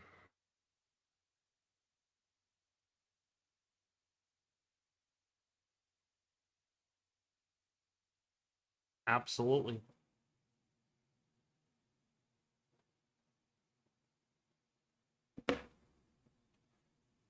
So, Also, we have a severe thunderstorm. oh, Whoops, I'm sorry. go ahead. We have a severe thunderstorm warning in southwest Missouri. This is for Newton, McDonald, and southern Jasper counties. This is along that line, and it's potentially involving 70-mile-per-hour winds. So, Oh, yeah, some that's very going right into strong wind Springfield. potential. We still have that tornado warning for another 5 minutes in Anderson, crossing into I-49. That rotation has picked up again, so they're probably going to need to extend that. Again, Ethan, long tracked.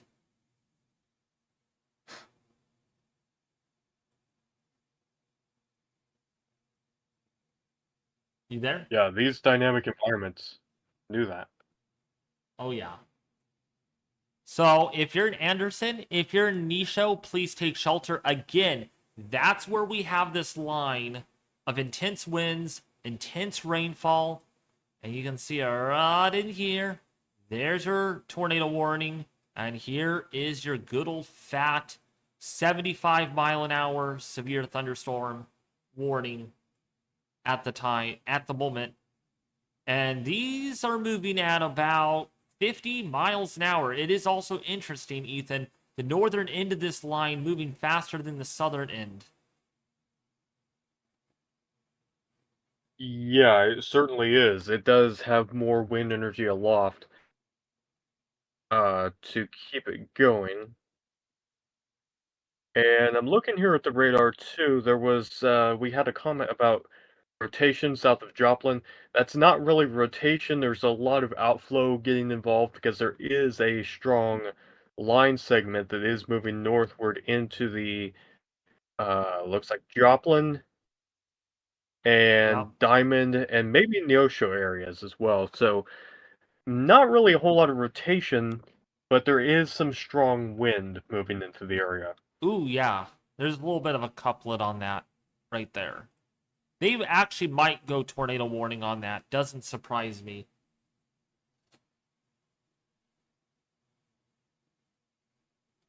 You want to bet they go tornado warning on that? We'll see. Yeah, Tyler Kane. We certainly hope that they are safe in this situation.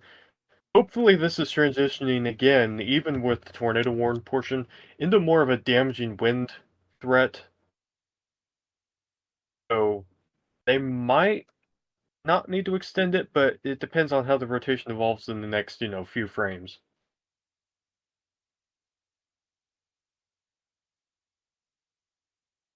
That's a little town, though, Wheaton. So, I really hope your family answered. Keep calling them, bother them. They're probably asleep, though. Do you know, maybe you could drive over there, Tyler, depending on where you live, or if you live with them, or if you want to drive your car over there. Maybe you can make it over there in time. I don't know. You want to hear some history, Ethan? The last major flood event for Tishomingo, Oklahoma was back during the severe flooding in March of 2015. Oh, I remember the severe storms in Oklahoma back in March 2015. How I didn't even track that event at the time because, I was doing other stuff. How bad was that? That was pretty bad, I'm sure. Oh, there was one. I remember there was an EF2 in Moore, Oklahoma, I believe. There were several other tornadoes uh, during the month, but I believe that there was an EF2 in Moore. It was one of the notable ones. Okay. So on the flooding aspect, I can't say for sure, and maybe corruption would know more about that. Oh, guess what, Ethan? We have no more tornado warnings at the moment. No more tornado warnings. They have canceled it. Oh, Thankfully, that is good. But I'm going to wait for another couple of minutes just to see if they put another one out in that area. Sometimes they'll cancel one and then 1 minute later they'll just issue a new one. Right. So I'm going to wait. I'm going to wait. And since we have like 90 people watching, we're going to give this a little bit more time to see if we have anything that might pop up. Because it does warn for 70-mile-an-hour winds and a tornado possible tag on it. So I'm sure they're probably going to... They took it off and they're going to replace it with another one. I saw that question, Mothman, but you deleted your comment there, so I couldn't read it.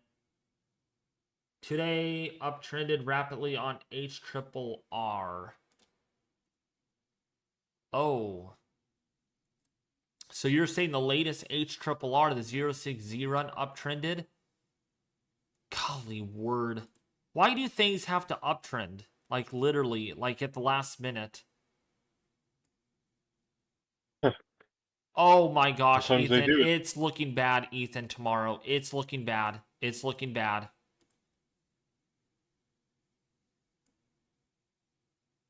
Yeah, I will need to see the latest model runs, but what I had seen from the rapid refresh earlier, the 030 run, it was showing an environment that had some strong low-level wind shear. 0 to 1 SRH, 200, 250 maybe, and some decent instability, so that is something that the people who are in this area definitely need to be alert of. Significant tornado perimeters tomorrow between a 4 to an 8.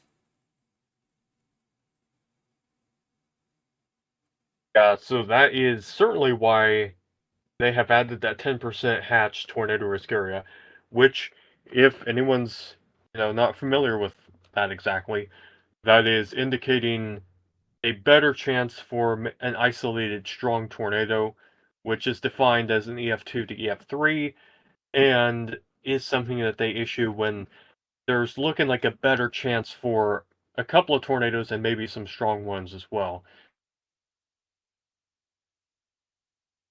Oh my gosh, Ethan.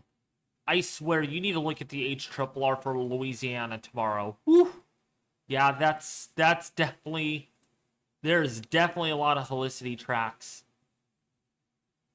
A lot of helicity tracks and reflectivity, Ethan, that could top 75 to 80 decibels.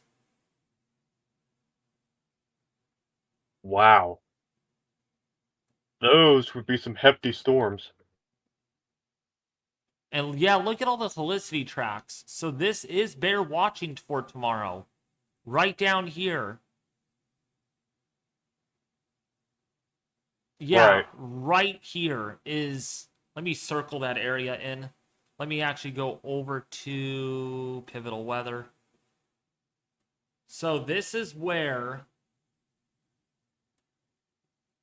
I think we could have a significant tornado threat, especially in that central northwestern, western Louisiana into eastern Texas.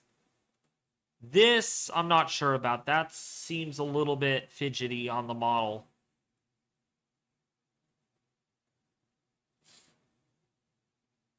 Actually, it's even possible to get that tornado threat even. Let me look at the last complete run of the HRRR. Yeah, there's a lot of uncertainty between these two runs. But the last run definitely has a lot of helicity tracks. Especially from right in here all the way down.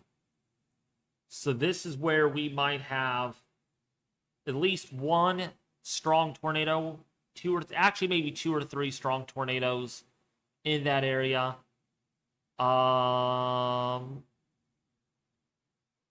See photographs.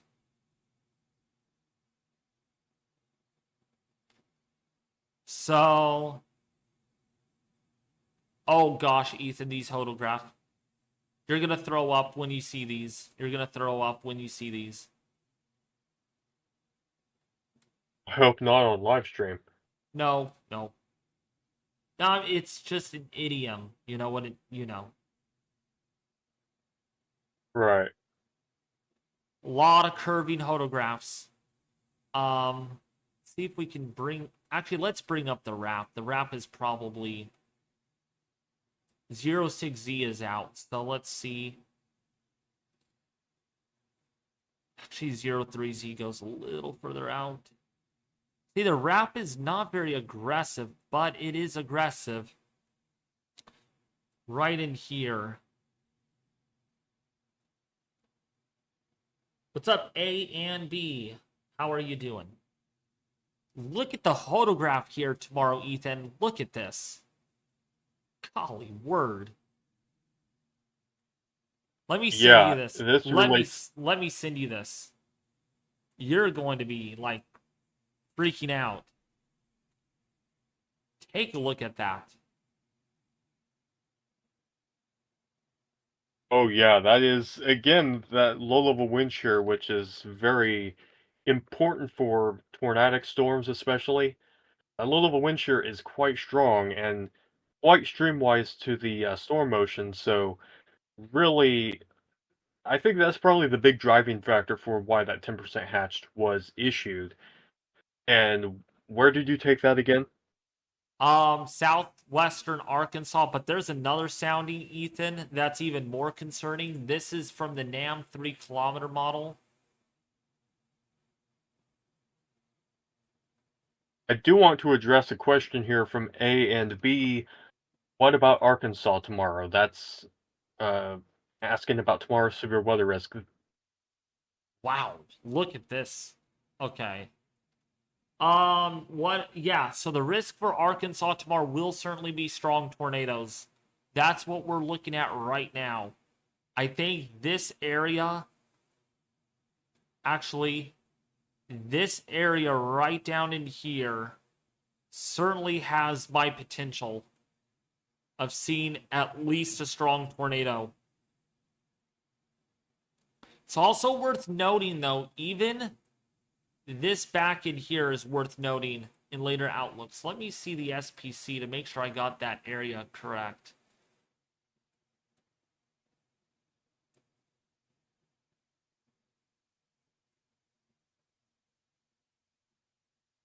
Oh my gosh, I actually was a little off.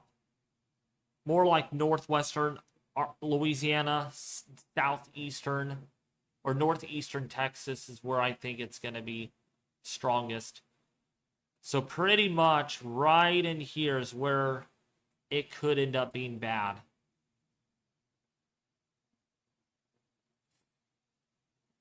But did you see my latest sounding, Ethan? I sent it in DMs. That's from the NAM in northeastern Texas. Yeah. Look at that photograph. Again, strong low-level wind shear. Man. So that's that.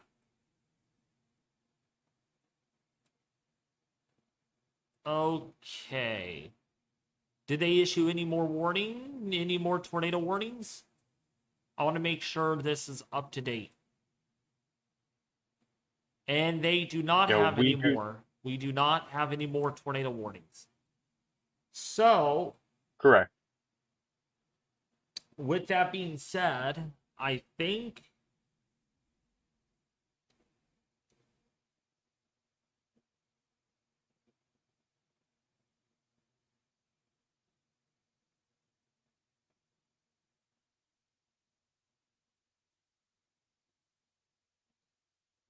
yeah, so I think I am going to call it a night. I don't think there's a whole lot here that this is going to die out. Even so there is a tornado watch. Might see an occasional spin up, but it's almost 1 in the morning and I have to actually get up early. So no one's live streaming on YouTube, I believe, right now. Everyone's pretty much done for the night. And I'll do the same thing. let myself get some rest. As far as tomorrow, so before I actually do end it, I do not know if I'm going to be able to live stream. It just depends on what time I get home. Right now, actually, shoot, you know what? If I go live tomorrow at 6, if I go live at 6, I would have to end it by 11 o'clock anyways, because I have school the next day. Yeah, school night for me is Sunday night, Monday night, Tuesday night, Wednesday night, because I have school Monday, Tuesday, Wednesday, and Thursday. So,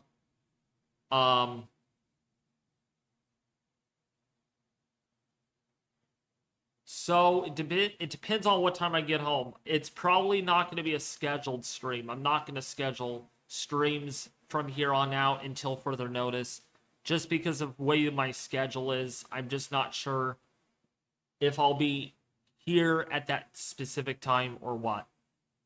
So, I'm afraid the tornado threat will actually happen more early on, between like 3 and 5 o'clock tomorrow. And then it's going to be like it was tonight. Damaging wind threat. Yet again.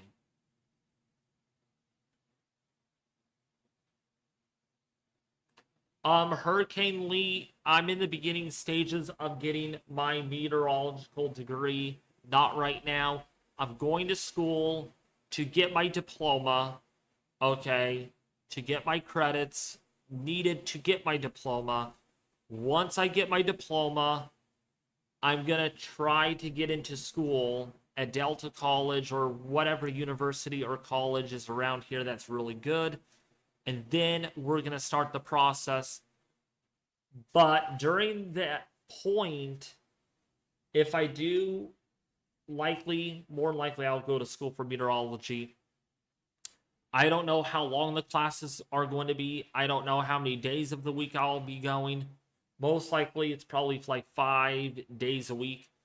But just depending on when and where that is will depend on how much time I'll be able to have on YouTube. But just letting you know, I'm getting my degree for you guys. And I'm not playing around when I say that. Few of you have been asking me, are you self-taught or are you a meteorologist? You should get your degree or something. People have been asking me that. So I think it's time that I get my degree. I go in and getting my meteorological degree. But it's going to be a long process. You know, you just don't get it in 1 year. It's probably going to take at least 4 years. I think that's the term that you go for to get your degree for meteorology. It's like 4 or 5 something years. So that's going to be the next thing on my to-do list. Once I get my diploma, and I'm not going to end up getting my diploma until the end of this year or early next year, let alone, which means I won't be going to college. I don't think I'm going to have my degree until at least 2030. 2030, I'll be 6 years older than I am now, so I'll be about 34 or 35 years old when that comes to pass. So, yeah. At least I was able to stream tonight's weather event. I was happy to do that. I was fortunate that I came home in time for that. Yes, Hurricane Lee, a diploma.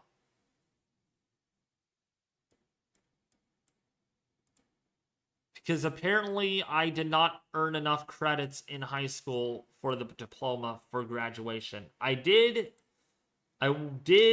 graduate in the ceremony. I was in the ceremony, but I did not get my diploma. It was a certificate of completion because I was a naughty boy. I was a naughty boy in school. So Now I have to go for my... Yeah. You know how high schoolers can be. Some of them do as good as they could be, and some of them just don't do good at all and get lots of C's and D's and F's. Right? All right. Oh, yeah. I think that's going to conclude the severe weather session. There's going to be 2 more warnings that expire here within 15 minutes, Ethan. We're down to 3 severe thunderstorm warnings, so there's really not a lot going on right now. There's really not a lot. Hopefully it stays that way. But anyways, before I head off, because 60 of you are watching, if you haven't gotten the announcement, I am going to be releasing my next Atlantic hurricane season forecast this coming Wednesday. I just realized this coming Wednesday, we're going to be releasing that on the channel. Okay. I have some new numbers. I got some new quantitative data, and it's going to be exciting. I cannot wait. Which, by the way, my last Atlantic hurricane seasonal forecast, I want to thank all of you for watching that video, because that video got me, let's see here,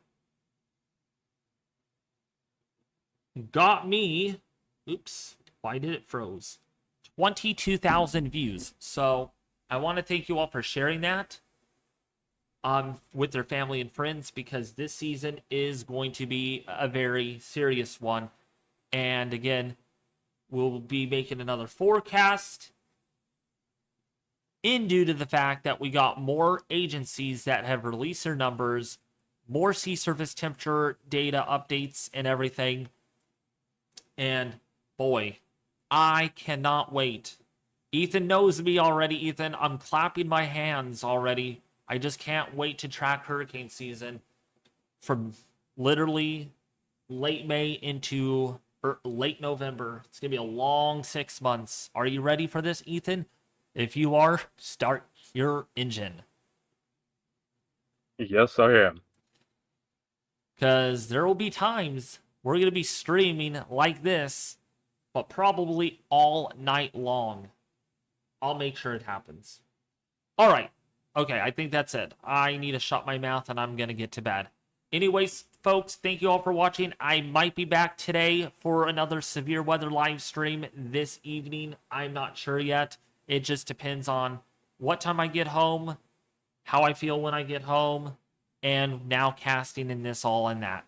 But otherwise, if not, I will be back with you on Monday with another video. And then the big day is on Wednesday, with the next Atlantic hurricane season forecast scheduled for 3 p.m. on Wednesday, Pacific Daylight Time, 6 p.m. for Wednesday. I will keep on making an announcement leading up to that. Don't miss it. All right. In the meantime, share, like, and subscribe for more latest weather alerts and updates on this channel, as well as check out my Discord server to get more information on the severe weather and just hang out and have some fun. There will be a link in the live chat now and in the live stream in itself. All right. Don't miss it. All right. Love you guys. Be back with you either tomorrow or on Monday. Peace out.